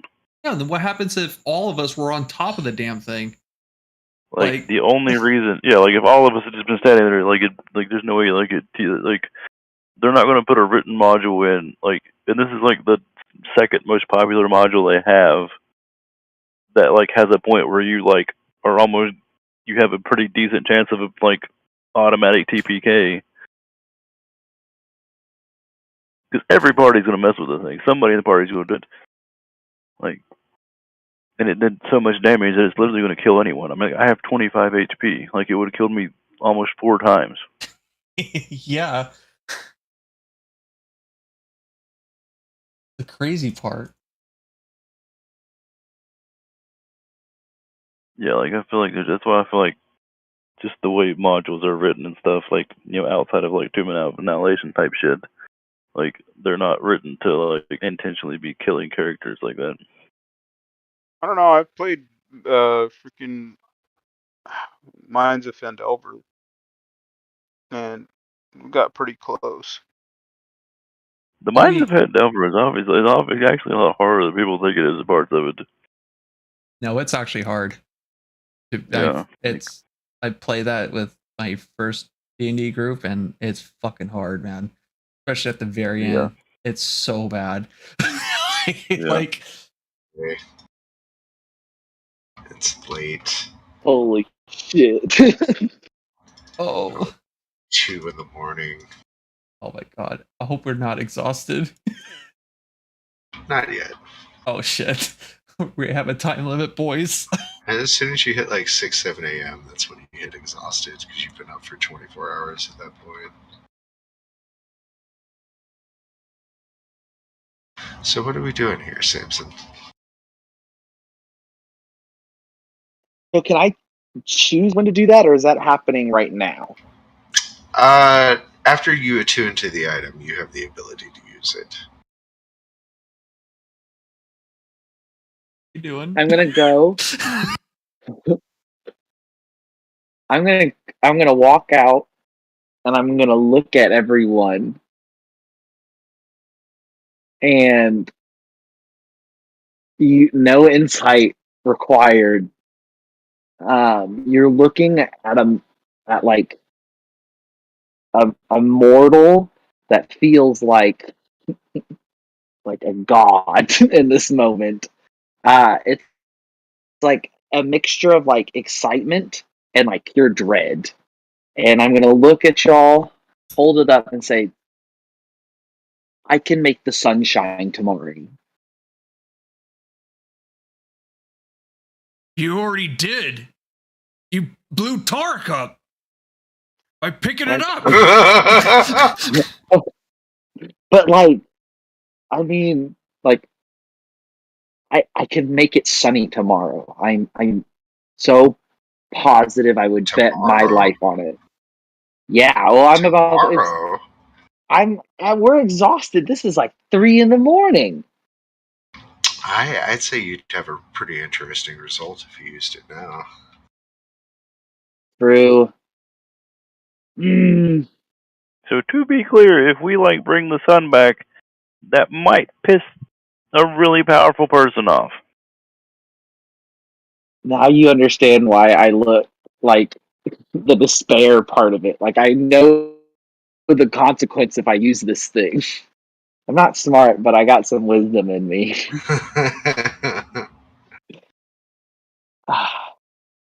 do we use it now? I would give you a DM nudge to do it now. I brace myself okay. if I see Samson getting ready to fucking do it. Yeah, I mean, I'll give you a meta reason now because it probably is what brings Tarek back, but in character, it's kind of like, oh shit. I'm gonna go outside. I'm gonna go outside and I'm going to activate this object. Oh my god. Like right here. Preferably not on the stairs. Like 100 feet away from the cabin. Like full yeah, on like right outside there. like that. Yeah, like right there, like in the center of this open little area. Because I don't know what's gonna happen. Like I get a gist, but I don't know if it's gonna blow up again, and I don't want anyone near me. And I raise it above my head and I activate it. The device begins to whir with all 3 rings starting to hum at a speed, and it produces a very bright light here, Samson. This light continues to intensify. Let's get to the Icewind Dale map real quick. You guys are at the Black Cabin. Right of it. Yeah. I am fucking terrified right now. For 5 miles, or this accurate circle around the cabin, the sun and the world literally move, and it puts the sun blaring down in this 5-mile radius right above the Black Cabin at 2:30 at night. And within about 20 minutes, it's climbed 60, 70, 80 degrees. The ice is starting to melt. The amount of warmth, it makes it almost uncomfortable to be in your cold weather clothing right now. And as you guys kind of talk amongst yourselves, I got some typing to do.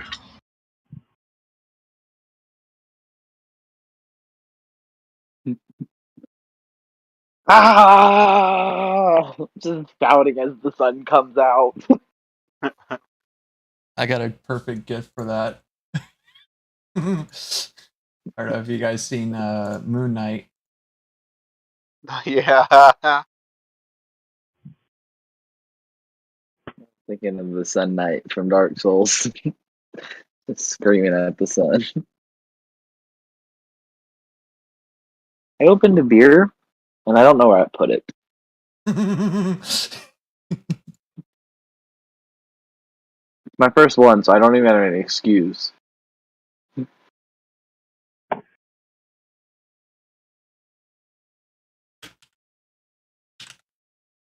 You guys see some kind of pillar of light that's emanating for a bit out of the cabin. It's maybe there for a minute, but it dissipates.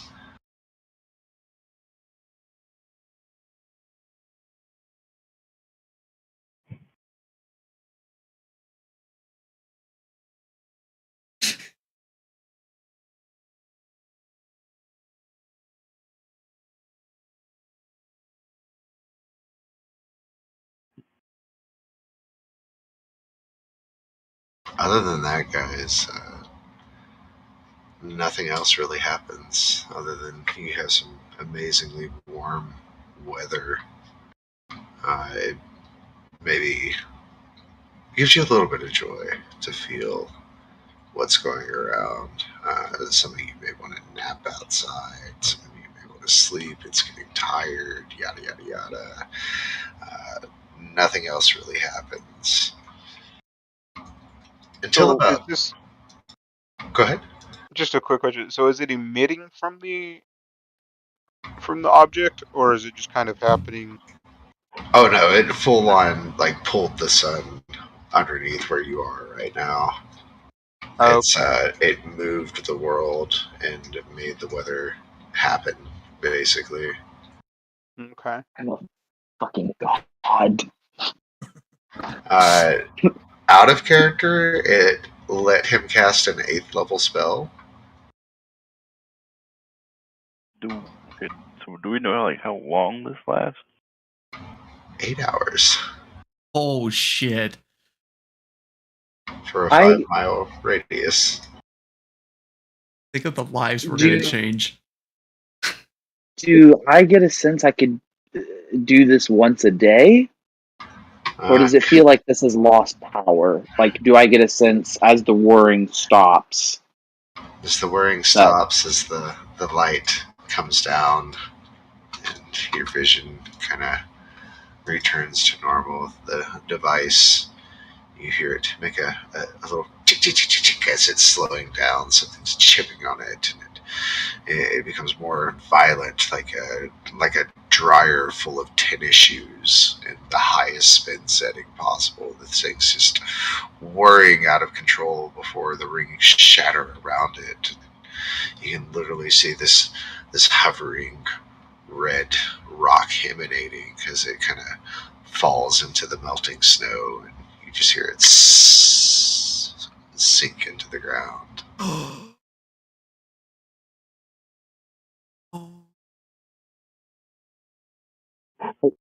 What's happening? hold on. You guys, the next 4 hours are spent in maybe silence, wondering, amazement at what's going on around you. But Oh, Samson starts crying immediately as this rock falls. That was it's sad. about 7 a.m. or so, when the sun normally would be rising.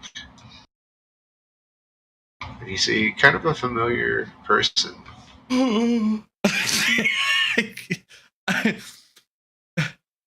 Eldred Here. will immediately jump off. I don't give a shit. I'll take fall damage. Tarek, you seem to be back in a corporeal form in your own body again. You have, like I said, what I PM'd you on Discord there still pertains. Just kind of look around, a little confused how I got outside.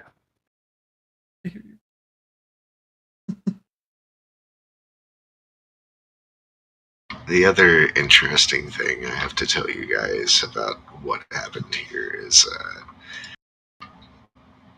you'll be able to piece it together, but there's a mechanic I have to tell you about now.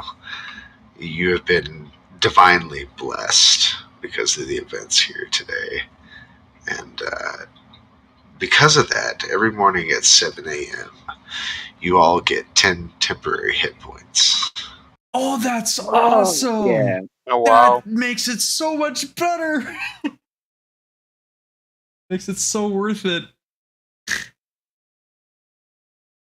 So every day, you guys explicitly, the people here at the cabin, people that join this game from here out, don't get this blessing.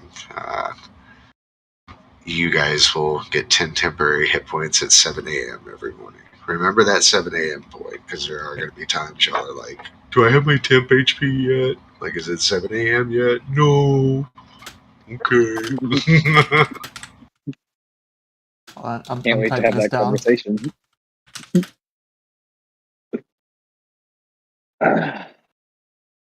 Well, if Samson didn't have like a god complex, He probably has one now. Nice. Like if I don't like, I really think in this like 4 hours of silence, I really think like I'd be running through my head like, okay, what does this mean? Like you survived this blast, you moved the sun, like what, what the fuck does that mean? And I probably still feel really guilty until I see you start walking out of the woods. I don't know if that's going to make him have a more of a larger god complex, because now you're not dead. Now I feel no guilt. I just feel powerful. So, what does this person look like coming up? That's a good question for our newcomer. What does Tarek look like? I hope he looks that pissed. Fuck yeah. He's not pissed. He's totally confused. The last thing I remember was being in the house, and light started flashing, and something Samson was holding, and next thing I know, I'm in the woods. I saw the house, so I came walking up. You would have recollection of what happened while you were. You told me. You don't have any recollection of what happened after that pillar of light. I misunderstood. Okay, sorry. Yeah. No, you're totally fine. I just wanted to clarify that. You'd have a lot more insight to what happened. Okay, well now I have to rethink. So never mind. So yeah, I was with Macradius, the inventor that we were sent to find. He was his life's work to make this tool that got me back. Huh.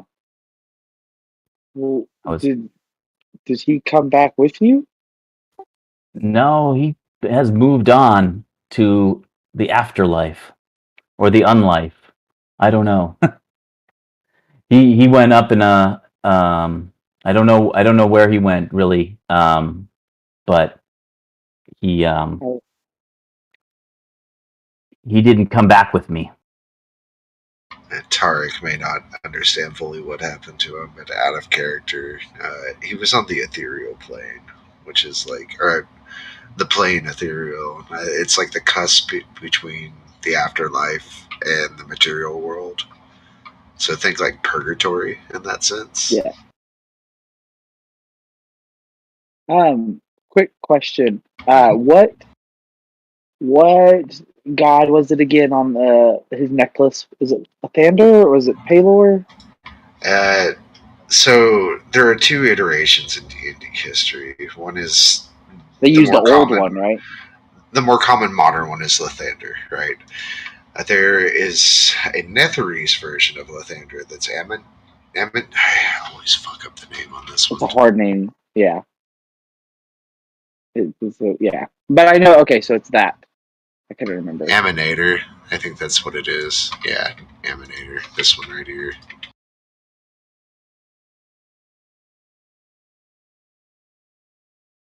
Kind of not seen as as a friendly way, but it's still, even in the north, this god gets a little bit of reverence. In fact, at the house of the Morning Lord in Bryn Shander, the head priest believes in Ammonator versus Copper Knobberknocker, that's a devout follower of Lathander.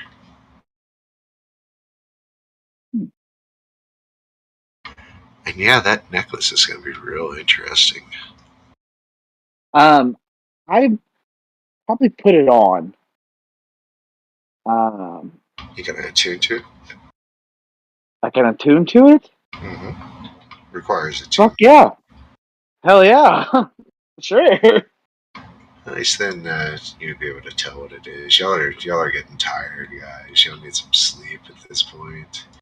You've you've had at least 5 hours on the sun. Tark, that's probably the wildest thing is you come out here and like the sun is full bearing down. It's hot outside. Not hot, pleasantly warm. But if you attune to that item, if you'll look at Discord now, I'm about to reveal what it is.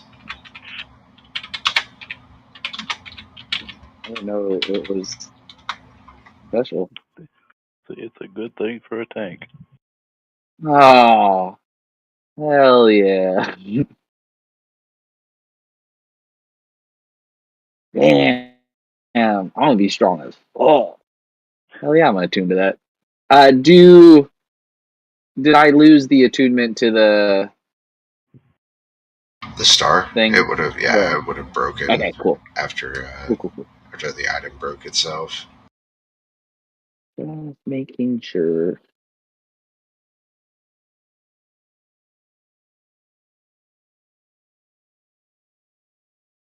Oh, that's what he has? Oh, that's badass. That was the necklace.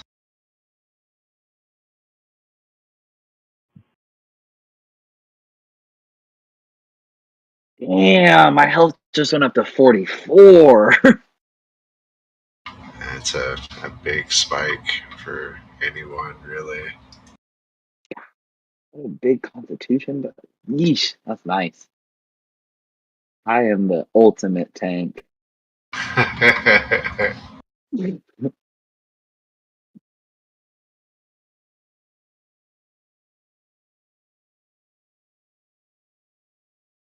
Do we take a long rest now? Are we all very tired? All are very, very tired. I mean, personally, I kind of think we should like not stay here because I don't know. Someone pretty powerful might be angry about this whole sunlight thing, and it's fucking cold. Oh, it's warm right now.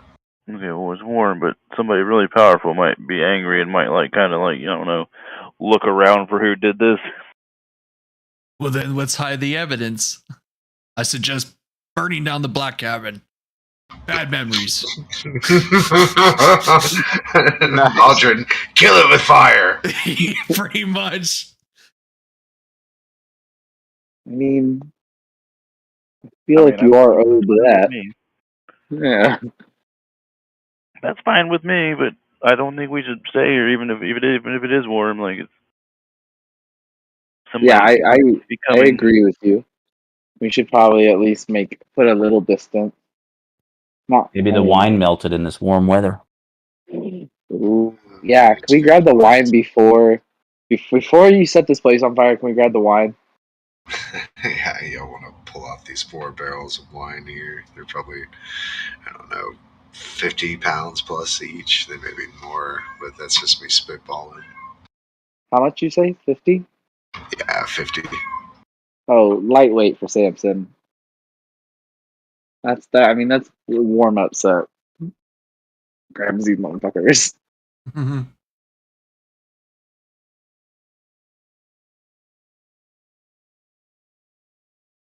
This is gonna be a really long ass walk back with him, though. I mean, we're only like 6 miles. Oh, okay, that's not that bad. To Lonely Woods, I mean. Alright, well, Jax, if we got all the wine out, I guess I'll start the fire inside the house. I'm assuming. Is what to use. I mean, if you're going to start a fire, like, I can just start hurling firebolts. Oh no, I got something more fitting. What I'm gonna do is, Baldrin will go, alright, we're gonna bring down the sun. Let's do the bang. And I'll do flaming sphere, like, above the roof and work my way down. If the roof has patches of holes on top, just fucking go right in the center and just have the whole place engulf in flame. Damn. Burning black cabin. So, put a measuring, don't need it. Yeah, like that. It's the fucking sun. Feel the power of the sun.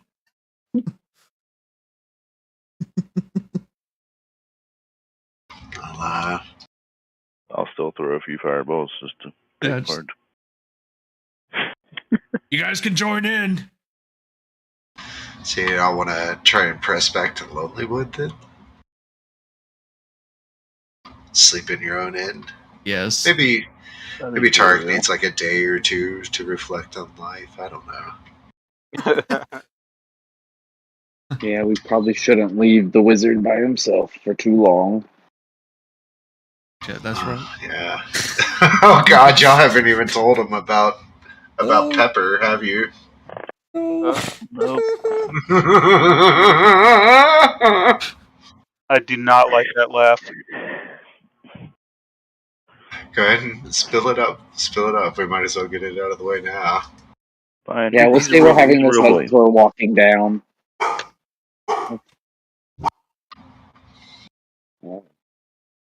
That's the other thing is I am gonna put y'all on a fight.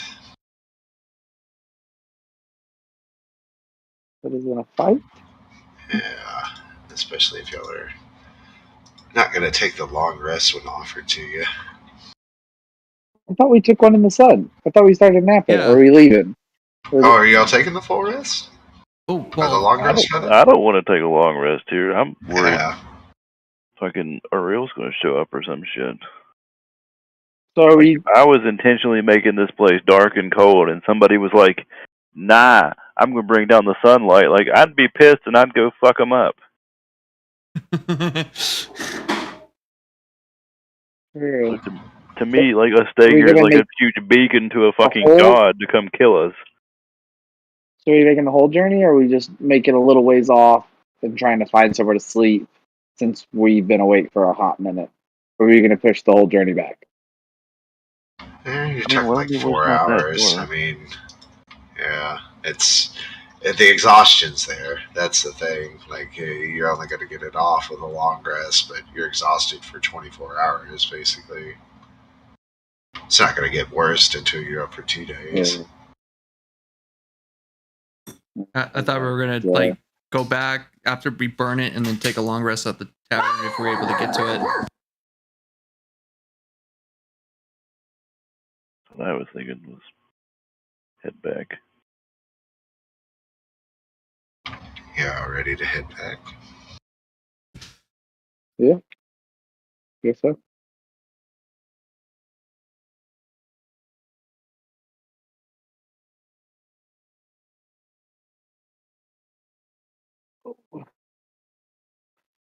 Give me just a second then.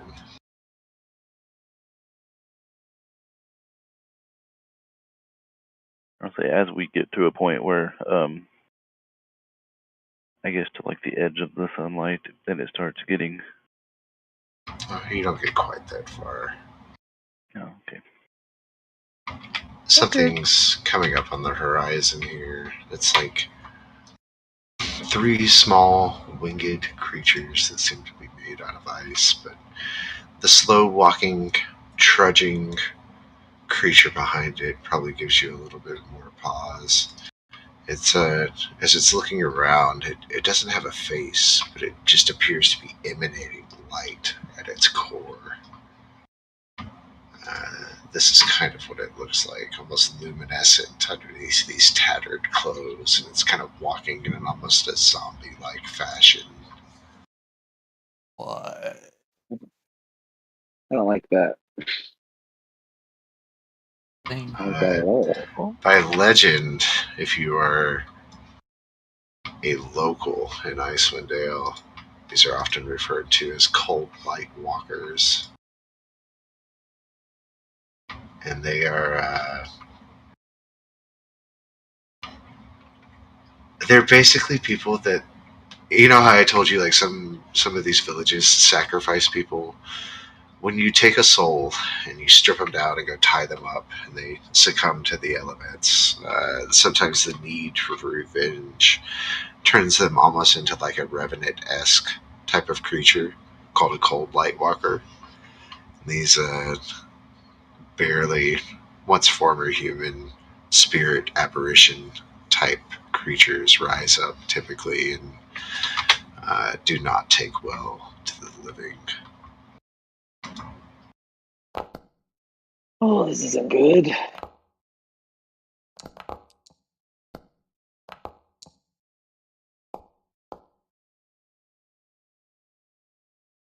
It looks like some 6-year-old graffiti inside of this cabin now.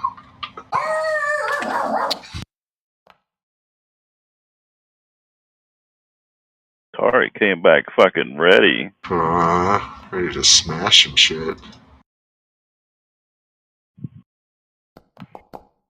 Oh, but look at that. The newcomer come out of left field. That's the Gloomstalker. I was like, yep. Alright, Vadim. How do you start up? One thing. Let me get us some ambience going real quick.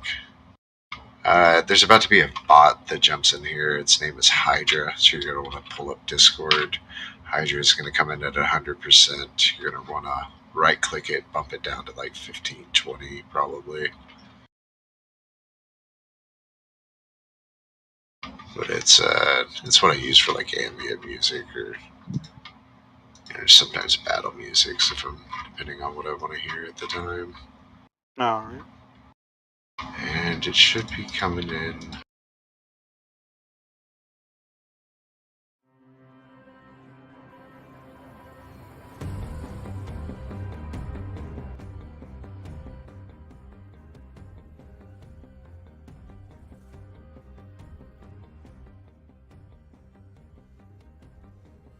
Okay.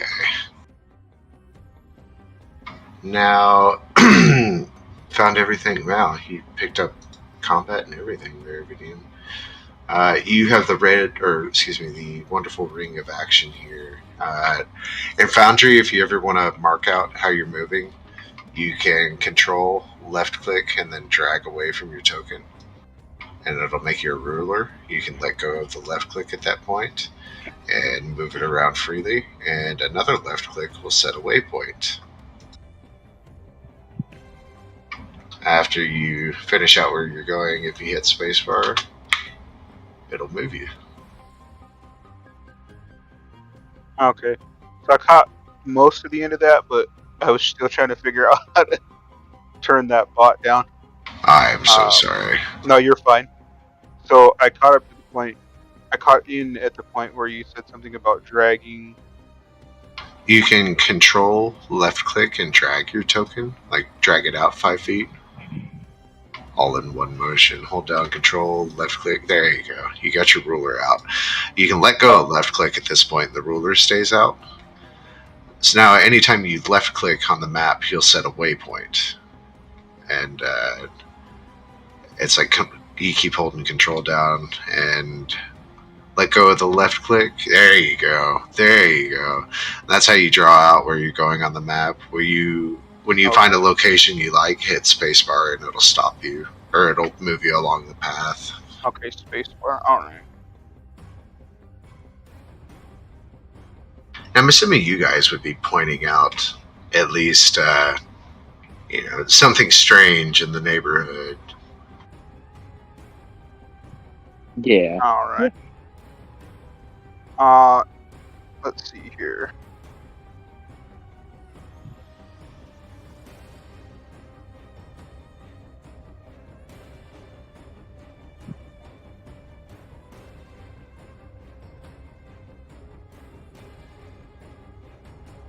Nope. And you could, if you don't have anything to act upon, you can always dash and get. Well, that was 15. So.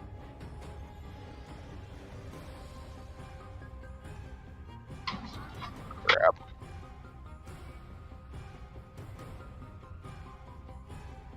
Yeah, so. I think that was 25. I mean, you could jump down if you wanted to. You got the space for that, and you're only looking at 2d6 bludgeoning. Only. I mean, Might you have 10 temp HP, so Oh, that's right. So he's gonna try to do a roll out the window there, and I can let you action to cushion your fall, or I can let you take the damage, and you can hit the bottom with your action intact. let's just hit the bottom.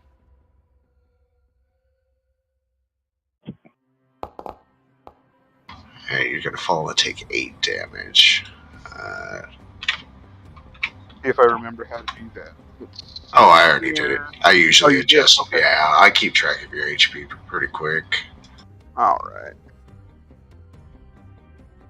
Unless we're doing like big AoEs, then I'll normally ask you to do it. All right. So take quick stock of the situation. He'll reach back and yeah, 'cause I already put this rapier away. So he's gonna reach back and go ahead and pull out his crossbow, and he's going to. How do you target people again? Double right click. Are you on a PC? Yeah. Yeah, double right click. Okay. And he's gonna take a shot at this guy.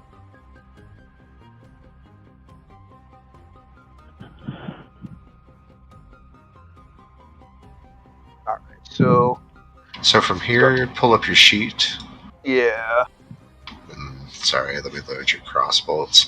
So the basic premise is Foundry. You've got something targeted. We want to get a spell card out. So you're going to go to your inventory, and you can left-click the word crossbow to get like a full extended thing about it, or you can just mouse over the icon of it, and it turns into a D20 dice. Just click that dice.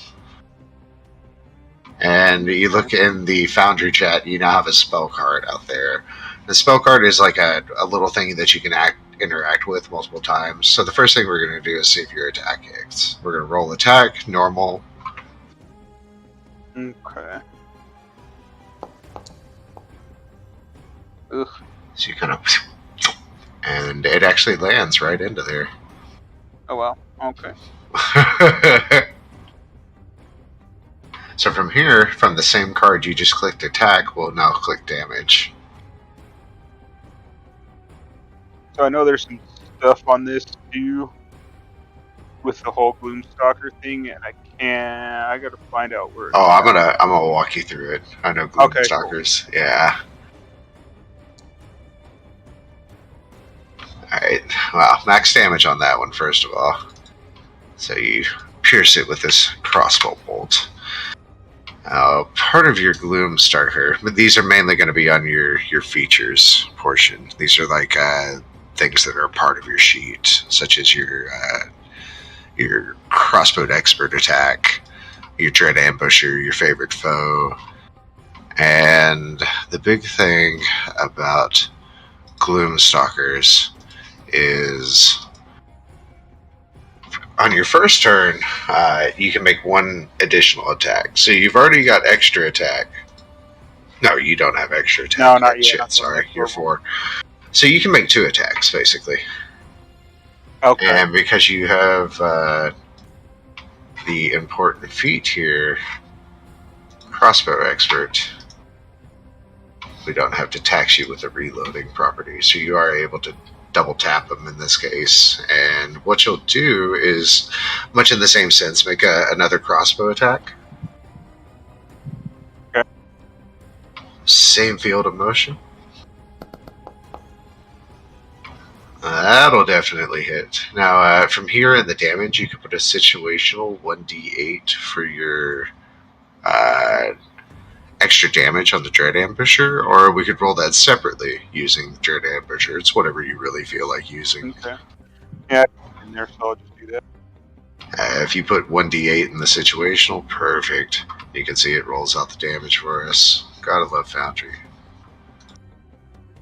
That is a nice feature. He is not looking too good after that. he is. I tend to run bloodied, which is or wounded. That's when you're below 50%. Okay. And from here, you have any bonus actions you want to use? With crossbow expert, you can take another shot. Mm-hmm. Unless you have something else. Specifically, this part of it, of your sheet, crossbow expert attack, it's under your features. When you use the attack action and attack with a one-handed weapon, you can use a bonus action to attack with a hand crossbow you are holding. Okay, I see. So you triggered that, so you already have 3 attacks without even extra attack. Insane. Let's see. So, yeah, I think I'll just do that for now because I'll have to look at my other features and stuff. Sorry, I haven't played this class before, so. No, not a problem, man. You'll like by the time you get familiar with it, you know, it's gonna be like second nature. Everyone goes through this learning curve, learning Foundry. It's surprisingly very nice hit. I mean, I think most ranger bonus actions are like spells and stuff anyway. Yeah, so having that on it fits well with. I figure more often than not you'll probably just take another shot of your bonus action. Yeah. Yeah, you guys are on the other side, and you know you've got this view. Maybe not, Nick. You've got a view of it right in front of you here, Nikel. And I mean, there's 3 crossbolts that just hit this thing sequentially, and when the third one hits, our friend here dies, and as he's hit by that last bolt, he seems to crystallize in the air, like becoming solid ice, and he explodes. Ooh. Not good. He's quite dead, though. And I think that would be everything on your turn. That's all your movement. Yeah, that's Not a bad start to combat, though. Tarek, you feeling feisty? Time to rage.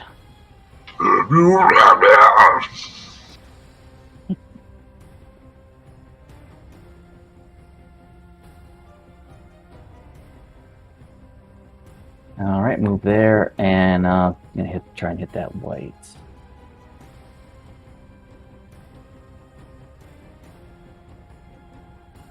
Javelina.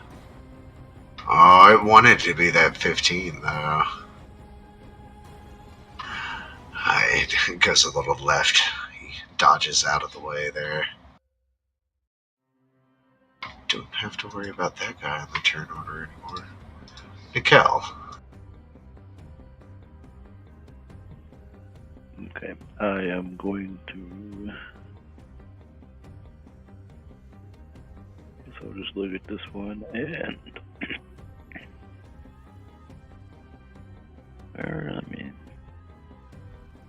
How close could I get and still have some space left? Oh, Tarek, hit damage on your rage button. 20, and then it'll give me 15 back. Okay, I'm gonna go.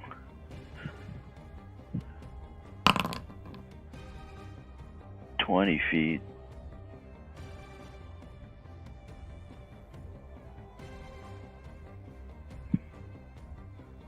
And then these things look like they probably won't like cold stuff.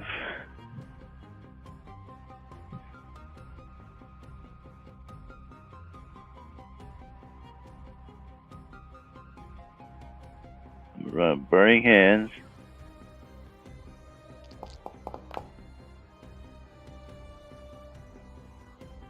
And they both fucking succeed. Will only take half damage. And then I have 5 feet back, or 15 feet left to run back here. And I will end my turn. The one in front is bloodied now. So Maldrin will Malgin. go 1, I see. 2. See this fucking creepy dude. I'm assuming he doesn't have a face, right? Just None whatsoever. okay. Maldrin's gonna go. Oh shit. Well, assuming everyone's fire blasting it, let's really go out with a bang, and I'll cast my last level 2 spell, Scorching Ray. Hell yeah. This has not a half bad graphic to it, so. Yeah. So, wait, you must must target a target. That's right. I got a target. So let's go shift. I'm assuming it's. Do I still not have late targeting turned on for y'all? Let me fix that. I don't know. I have to go back and forth with the target part. Yeah, let me fix that real quick. Sure.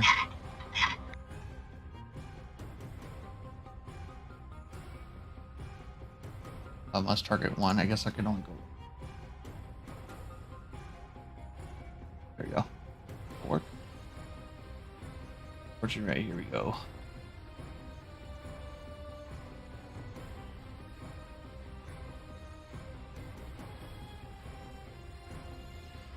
Here we go. Did the gods grant me that power? Get it?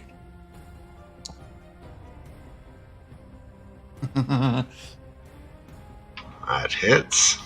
Okay, and then it's 3 rays, so I gotta do it again.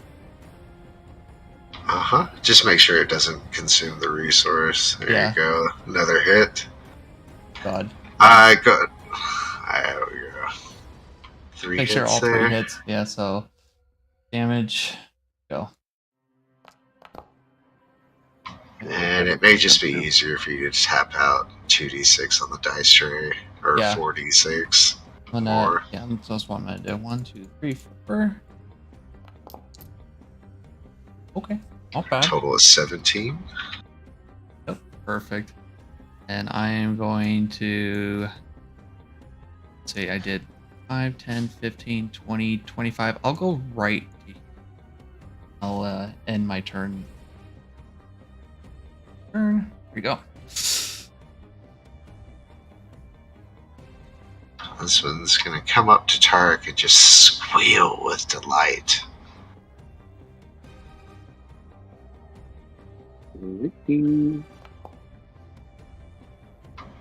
Cannot land a hit on him, though.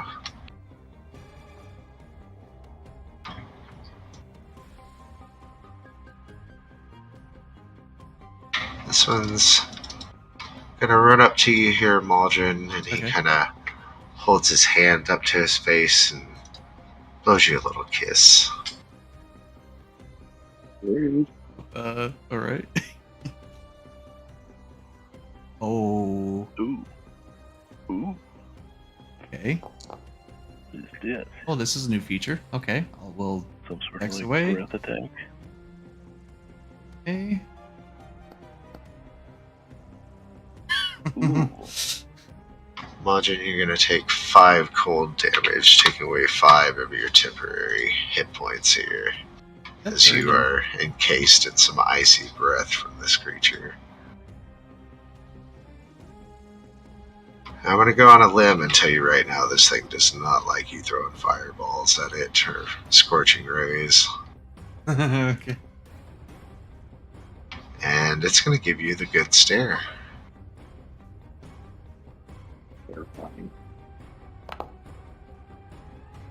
You narrowly dodge out of the way as this beam of intense light comes shooting across your shoulder here. You barely catch your breath when you realize it's charging up another. Wait, is that at me?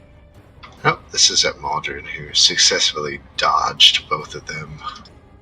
Okay, 'cause I just realized my stuff's wrong. My AC was wrong. Your AC is wrong? Well, I fixed it. I still had mage armor on, but it's been way past. It's been way wow. past 8 hours. So Yeah. I cast it like when we first got here. Oh yeah, it's been over 8 hours. He's gonna come up to here and He's going to use his bonus action. Terrifying. Shit. And I need Nikel, Maldron, and Tark to all give me Constitution saves. Oh, it's almost natural 20. Oh no. Oh man. That clutch halfling Right. luck, though.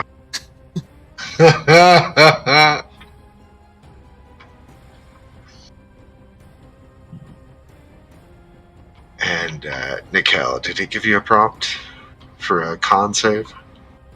I rolled it. I got a 16. I didn't see it. Yeah. I think it's still hanging. So you all three pass here. And it's like it emitted a pulse of light. You all kind of shielded your eyes in time to be unaffected. Which will take us to Samson. Hey, it's me. Samson! I'm finally able to go. Cool. I will run up. Ooh. Sweet thing about a glaive is I don't have to get next to it.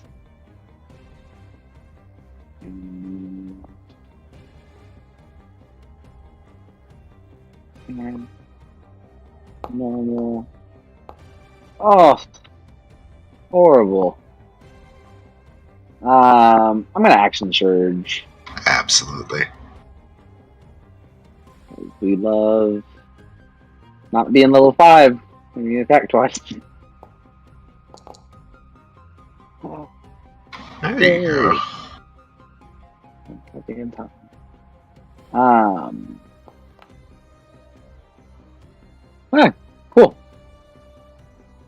11 damage. No smites on that? I can't yet. I'm only a level 1 paladin. Oh, duh. Sorry. Yeah, that's me. I've already thought about this. I should have taken 2 fighter, 2 paladin, so I could have smited stuff more often. And then, yeah, I'm just gonna stay right there.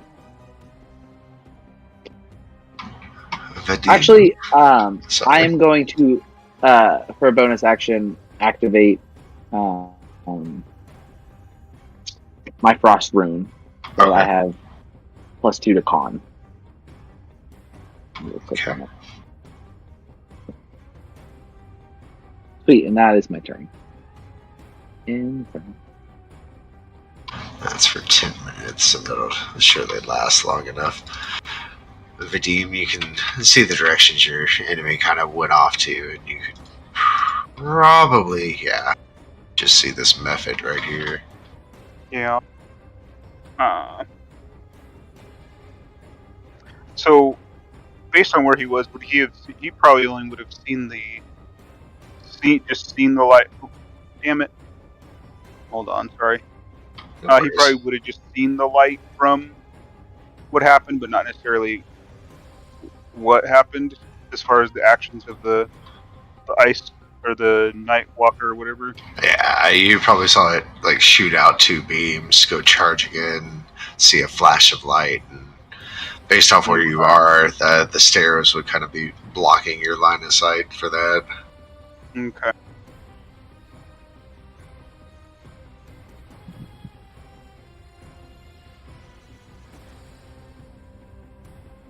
Is going to pop out to here,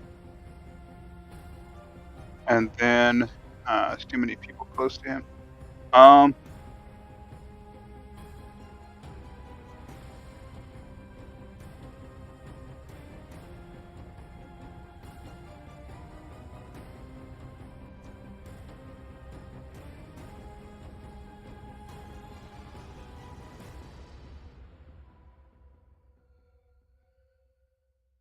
Oh, I got a target.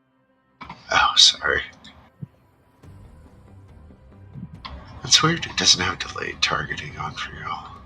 Because it does it for me.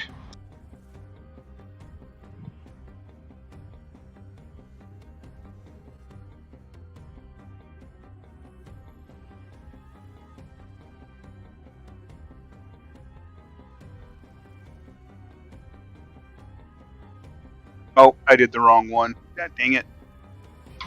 No worries. I'll reset your spells and just pretend that wasn't there, and I will give you back your 3 out of 3 slots. There you go.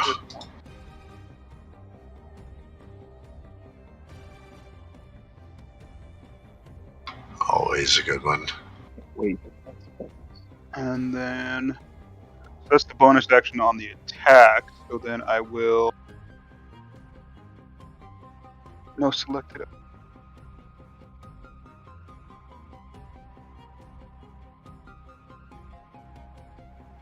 So now I can do that.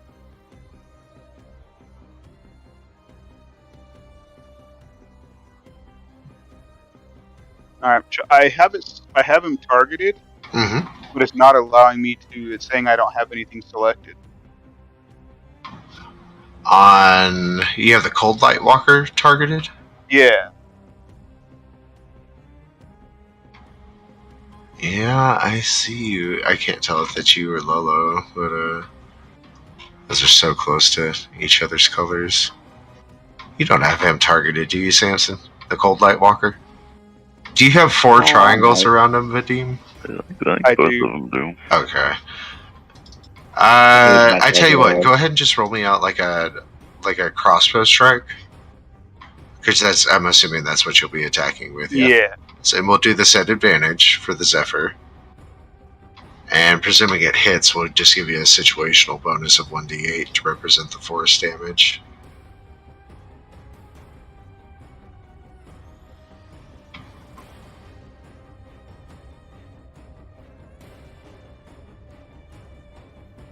Oh, maybe was it because I put out the Zephyr Strike first?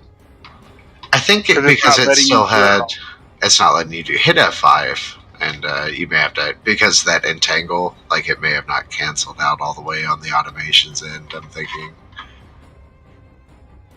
Okay, let's see here. I'll try it again. Damn, you loaded back in quick, huh? Yeah. New PC, or new laptop. There you go. Alright, let's see if this works now.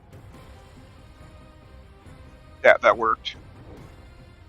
Okay, that broke the loop.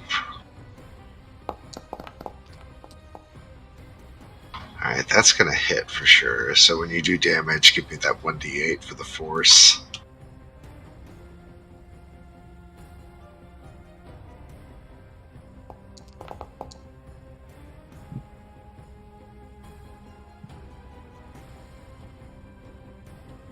It's not looking too hot after that.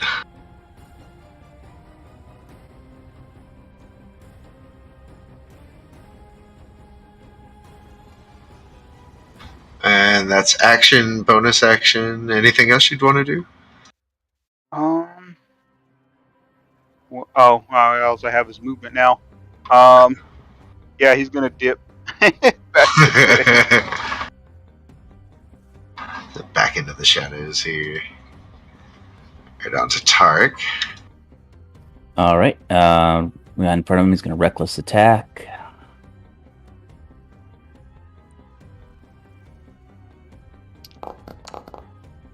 Wow. That'll hit.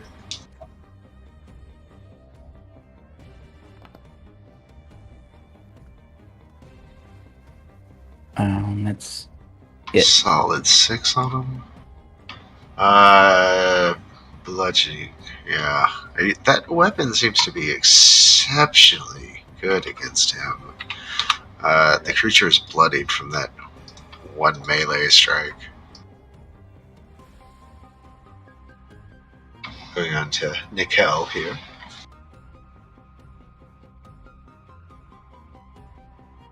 Move there. Level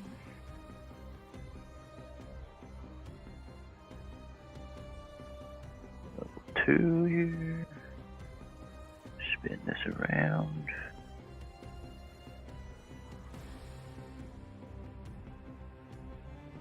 Fire.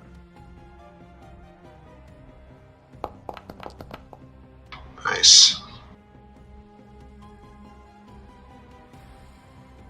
And then I am going to 1, 2. Okay. Get around the corner. And it's my turn. Ooh. So the method in front of you, Maldron, explodes after Nikel wreaks fiery death on it with some burning hands from above. As it explodes, it cracks into the Cold Light Walker here with its pelting energy blast as it dies. Okay. He's gonna take some damage from that. But I'm okay though, right? Yep, you're okay. All right. Now it's your turn. I'm gonna turn to Samson. Hey Samson, you think you're godly? Witness my god. I'm gonna go one step close, and then I'm gonna cast Channel Divinity, Radiance of the Dawn.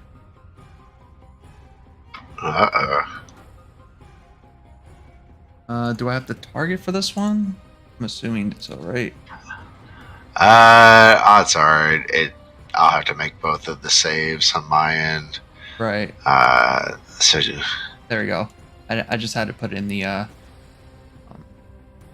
because I used pop out.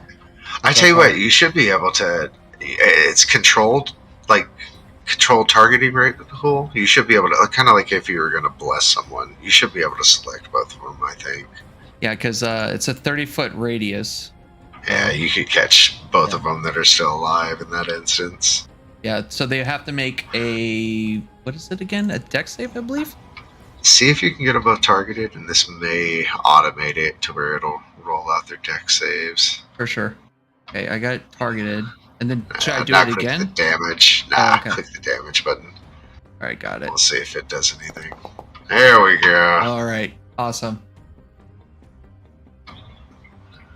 Alright. So, that. And. Tarek, give me a dex save, please, sir. Sure. Oh, no, Tarek. Not that I mean. Tarek. Alright, Tarek, you're going to take half of this. Half a half, so 1 point, probably. Yeah, you take nothing, Tarek. It's a half of half one, so a quarter, I think. Yeah. Anything else on your turn, Waldron? I mean, that was my action. I have nothing. I can't do bonus action spiritual weapon. I use all my level 2 slots. No, I thought there would be a whole animation. So what you see is bright light, because I show off my necklace of my god, and it just illuminate the whole area around in a 30-foot radius, like almost like you, Samson, when you did your godly thing with light, but not as colossal as yours. Kind of turned to you and kind of shrugged. I was like, Not bad. Yeah, not bad. That's it. "It's still alive. I mean, you could have done better, but At least I got rid of one and damaged the other. So Still not happy with you coming against my poor Cold Light Walker here. Motherfucker. I always want to use that targeting reticle. Ugh, I can't even talk now. He's going to give you the good stare, Maldron. all right. Oh no. Fails out at a Yes. 5. Another one comes at you just as quick as the other. And you definitely dodge out of this one's way again. Oh, Cold Light Walker is not happy. Samson, your turn, sir. ooh. Well, do I want to punch him? Do I want to slash him? This thing's looking pretty fucked up. Yeah, it's like bleeding light from tears in its clothes. It wasn't before. It seems to be wobbling as it stands. Alright, then I'm just gonna attack it with my glaive. I don't know if it's gonna blow up or not, so where is my glaive? Sorry. I'm on the wrong sheet. Target him. Glaive. Give me a nat 20. Oh, It gave you so half. fucking close, dude. I get so close to it. The tease.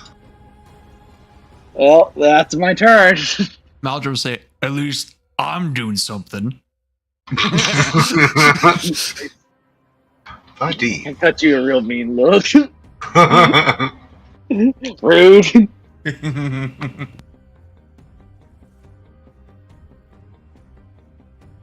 Alright, so let's do this real quick. We'll make this a quick turn here.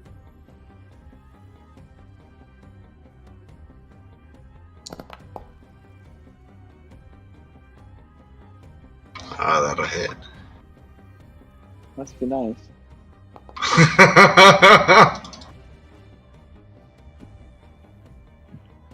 Get the right in there.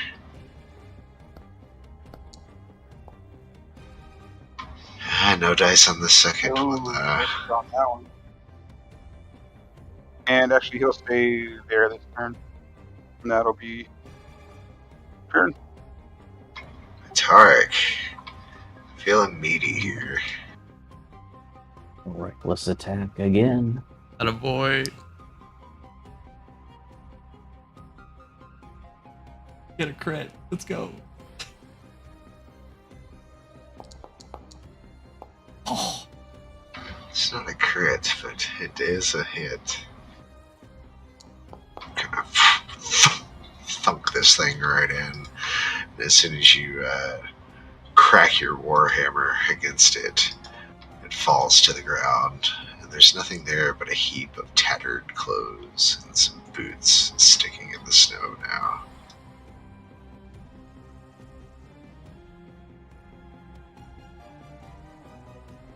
That was weird.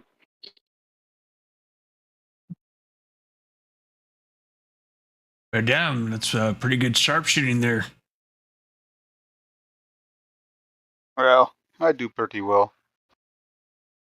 And just a quick DM question. On the sheet when I was setting up my the D&D Beyond or whatever, I did change the tracking. Do you track encumbrance and do you track ammo?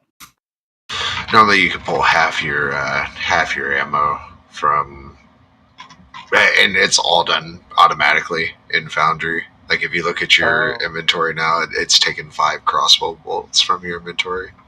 Oh, okay.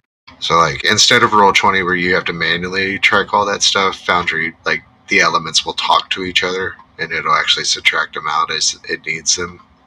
So in this case, since you spent 5 bolts, you can recover 3 of them back. Okay. That's usually what I do, just as like a soft rule. Am I gonna like dog your sheet and chastise you if you forget it, or no? That's not really my style. Okay. But then to add them back in, I would do that manually, correct? Yeah. You just you may have to unlock your sheet. There's a lock that's to the right of the word journal underneath your charisma. You may have to unlock it to edit the quantity. Just reset it back afterwards to make sure it all functions.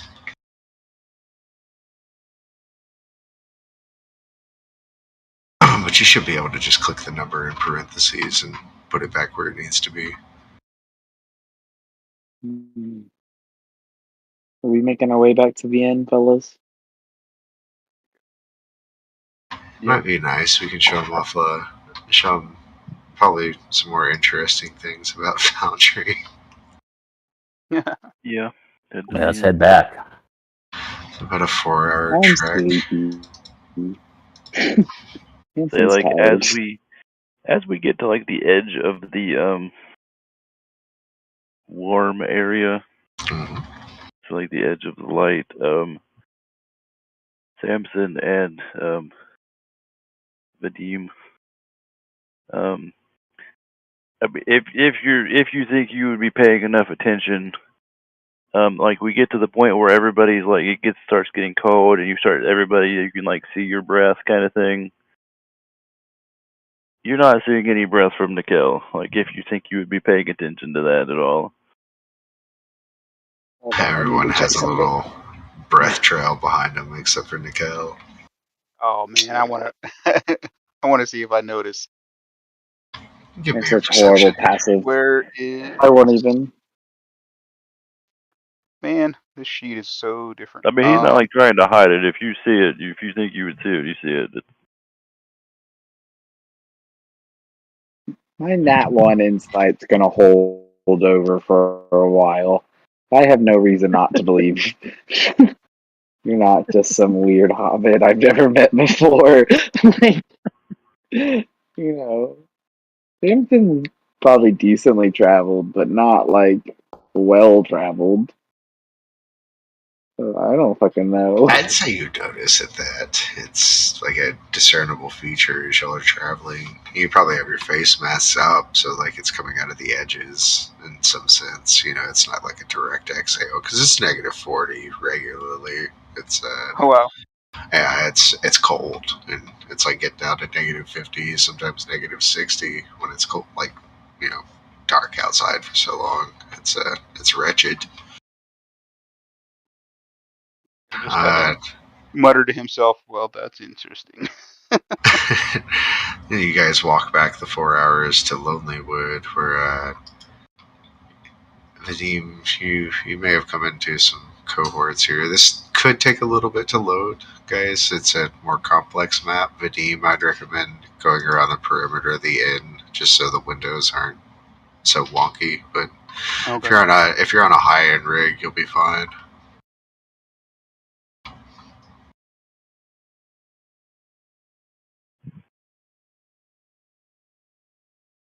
And you can see, like, compared to Roll20, like, it handles light way better. Yeah, it's definitely a lot different. Yep, welcome to the White. Oh, did we establish the name White Moose Inn? I think that's what y'all went with. What is Yeah. White Moose Knuckle? Yeah, White Moose Knuckle. That's right. That's what it is. The White Moose Snuckle in. Yep. So that's that. It may be like giving you a little grief, but that's mainly because of how this map is structured. And the most cannot talk. Most interesting thing you can do is go up either the flight of the stairs, right here, or right here. Oh, it takes you to the next level. Or the next And it's layer. actually That's cool. stacked to where you can see the people moving underneath. Oh. So those are actually what's going on the floor underneath you, but it's rendered as one fluid map. I don't really hope we ever have a fight in here, but damn, it'd be pretty cool if we did. That would be That dope. is actually the whole reason these maps are set up, is to be able to fight on them, like, from 2 stories and still accurately portray it. And like when I homebrew stuff, this is normally how most of my maps function. But yeah, this is their little slice of heaven over here. The White Moose Knuckle Inn they got for slaying a vicious white moose that was trampling and goring people to death in Lonelywood. Turned out to be a little bit more than what meets the eye. Yeah, it knocked the fucking cleric out in one hit. Me. Oh. And they're like, our cleric's down. What the hell are we gonna do? That's Yeah, at that point we had no healing stuff, so we literally had to wait until he woke up. Let's wait 8 hours until you get 1 HP back. Wild.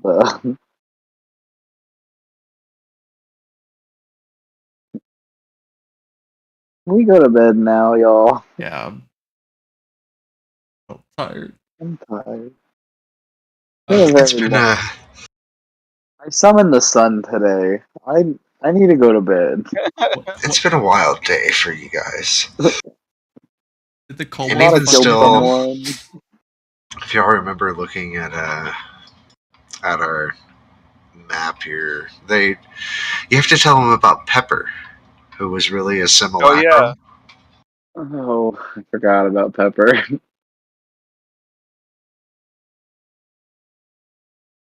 We've got so, let me put you back on here. Pepper. Oh, hello. Who's this new one you're bringing in? Pepper. Hello, my name is Pepper.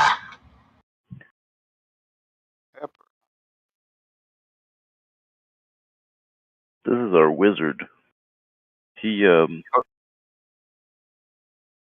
used to not be a real boy, but now he is a real boy. So what am I seeing, man? Out of character, they saw this guy burned alive at the stake in East Haven. Oh, so And he's a human. I was looking at the he's actually a Red Thayan wizard. Oh, really? And it turns out that may have been his origin, but that wasn't why he was here. He was also a member of the Arcane Brotherhood. And basically got publicly executed. These guys go out on a wild goose chase looking for some BS, basically. I made them chase a red herring, and they find... Do you know... You said you're relatively new to D&D, right? Or you did it a lot in middle school? What was that, 2nd edition? 3.5? Way back. Yeah, we were doing 3rd. So, they found a piece of Netherese ship. And the Netherese were like a culture... do you remember when they started talking about breaking the weave? Yeah. Yeah, so this is the culture that actually broke the weave from Karsus. Oh, wow. And Okay. yeah, they lived in these grand flying cities that flew miles above the skies. And Dazan basically said that Arcane Brotherhood is here because they believe they know where a Netherese city is and how to find it. And there's a team of them in here that are trying to unearth it as all this is going on. But this guy was the simulacrum of one of the Arcane Brotherhood members, and they used a device that they found at the top of a Netherese tower that had been there for 4,000 years, made a percentile dice, and turned the simulacrum into a real boy. Nice. Oh, man. His name was Dazan. He definitely can't go by that, and he often only stays in his room and only comes out when he has disguise self on. Otherwise, he's up there making spell scrolls of invisibility for them to sell. Nice. When you said our wizard, that literally meant our wizard. Yeah. There's all Not kinds sure of... how I feel about. Not sure about how I feel about the slave trade there. Oh, they've also got... Boss, who's this? Yeah, we have children. No, Oh, God. You want soup? Yeah, give it to him. Okay, me make. Yes, You see him run outside. You're gonna love this. From the window, Is he still getting outside snow? He's furiously scooping snow into like a clay bowl. We work on Soup, that. soup. I'll hit it. I'll try to hit it with prestidigitation as he runs by again. You see this Speed it up a little. this scene unfold multiple times, probably like I don't know, we'll say 10 times 6 times to fill the pot, 5 gallons of pop, and on the last time he goes in there, and you can just kind of hear from the back as you're listening, Soup. and not even not even 2 minutes later, he's coming out with a piping hot bowl of soup. As he's like running past too, we'll like each time he goes past, we'll like slowly have a conversation where like I'm like yelling at him that like he was supposed to do this before the customers arrive, and Here's soup. He kind of gets on the table and sets it down in front of you and starts walking off the table. Soup, soup, soup. Survival check to make sure it ain't gonna poison me. That was a joke. Anyway, This is the best part about it's kind of one of the tales they tell around Icewind Dale, is that you have to. It's a society that values secrecy, and it values like anonymity. They tell you to be careful who you talk to on the street. It could be anyone. It could be a murderer. It could be an old mob member. It could be some evil cabal wizard. It could even be 3 kobolds in a trench coat. nice. Oh, that's hilarious. He'll kind of look at the soup and he'll try it. pretty sure Sorry. that guy's name is Human. Sorry, I didn't mean to interrupt you. You said you were having a conversation in between these bouts of making soup or gathering soup ingredients.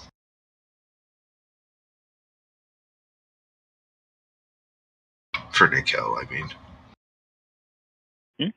I think he was just telling the kobolds what to do. Ah, okay. Oh yeah, I'd be like like I was saying, like as the kobold runs back and forth collecting like snow, I'd be like trying to like get the point across that he was like supposed to have this done before the customers arrive, and And kind of scratch his noggin. Ah, yeah, okay.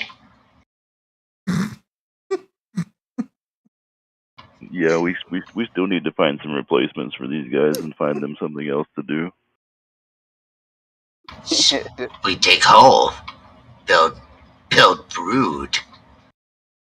Oh gosh. You're gonna dig a hole and build a brood? Nest. They're multiplying. They're like gremlins. Don't feed them after midnight. Oh, God, that's exactly where I'm going to take this. Okay, great. That's my notes for this session in my minimalist style. Just say gremlins now. You're welcome. That's horrible. We have a new big bad. Could have been worse. They could have had dragon eggs somewhere. God. Oh, you want to see egg? It's pretty egg. No, I'm joking. Oh shit. So is this person here as well? I'm sorry? He's mentioning who's this? Rajin. A lot of the times, there's attrition in long games. People jump in, sometimes they jump out. And Okay. when I was adapting this module, it really needed like a home base of operations, and I think it just fits thematically. Sometimes when people leave, they wind up at the end just passively helping out. Okay. Cool. That's our cat. That's our cat. Don't worry about him. Pet cat. And he's from a different universe, anyways. True. He told me he was from outer space. Space pussy. But other than that, that's about it for tonight, guys. Y'all can kind of figure out what you want to do next. I know you have something interesting in Go Dormant Voltron down here. Go Dormant Vulture. Yeah, Oh yeah. I'm supposed to pick up Whoever- a friend that's made for me, an iron giant, if you will. I'm kind of worried about how powerful shit down there might be. Yeah, I got to go pick up Vin Diesel, pretty much. So Like in character, All family. It's like character, I don't think I have anything to worry about. But like the fucking Shield Guardian's like a CR7 or some shit. So like if something's holding it, it might be strong.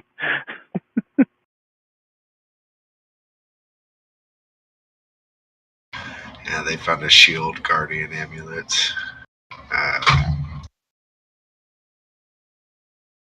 So so are we taking a rest at this point since we've stayed up? Yeah, I would be bunking down for the day. It's go ahead and give yourselves your long rest. I'll bump you up to 8:30 or so.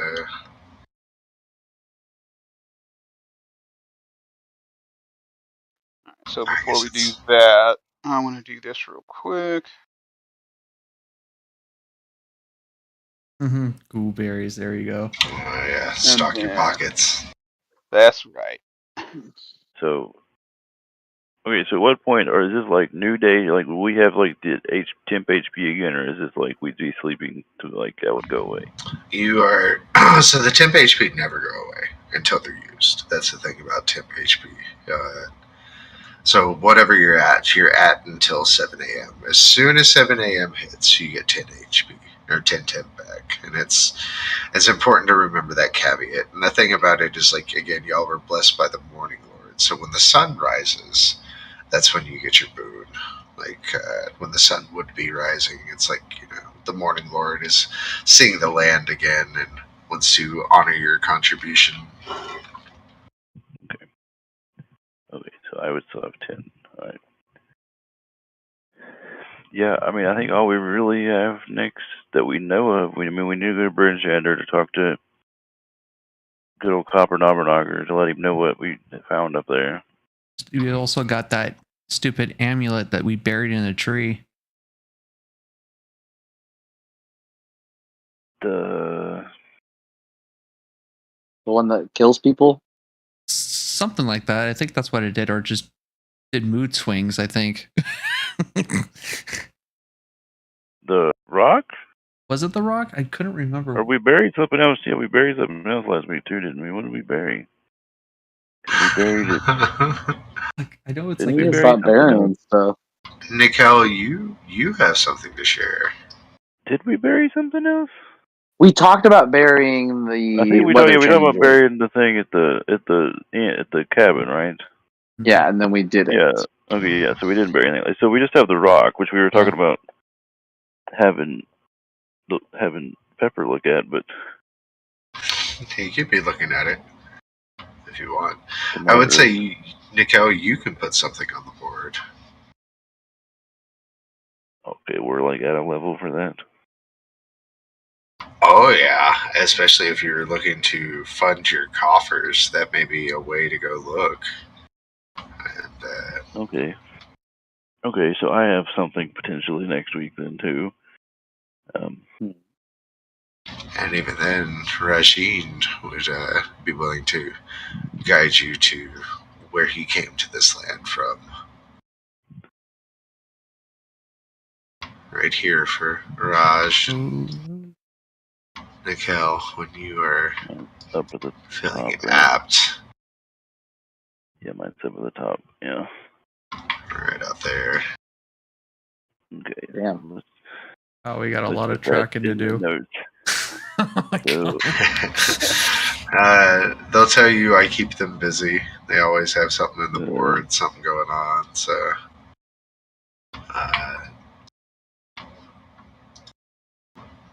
I'm usually a little bit more lively. I'm kind of floundering tonight. I'm very, very tired, but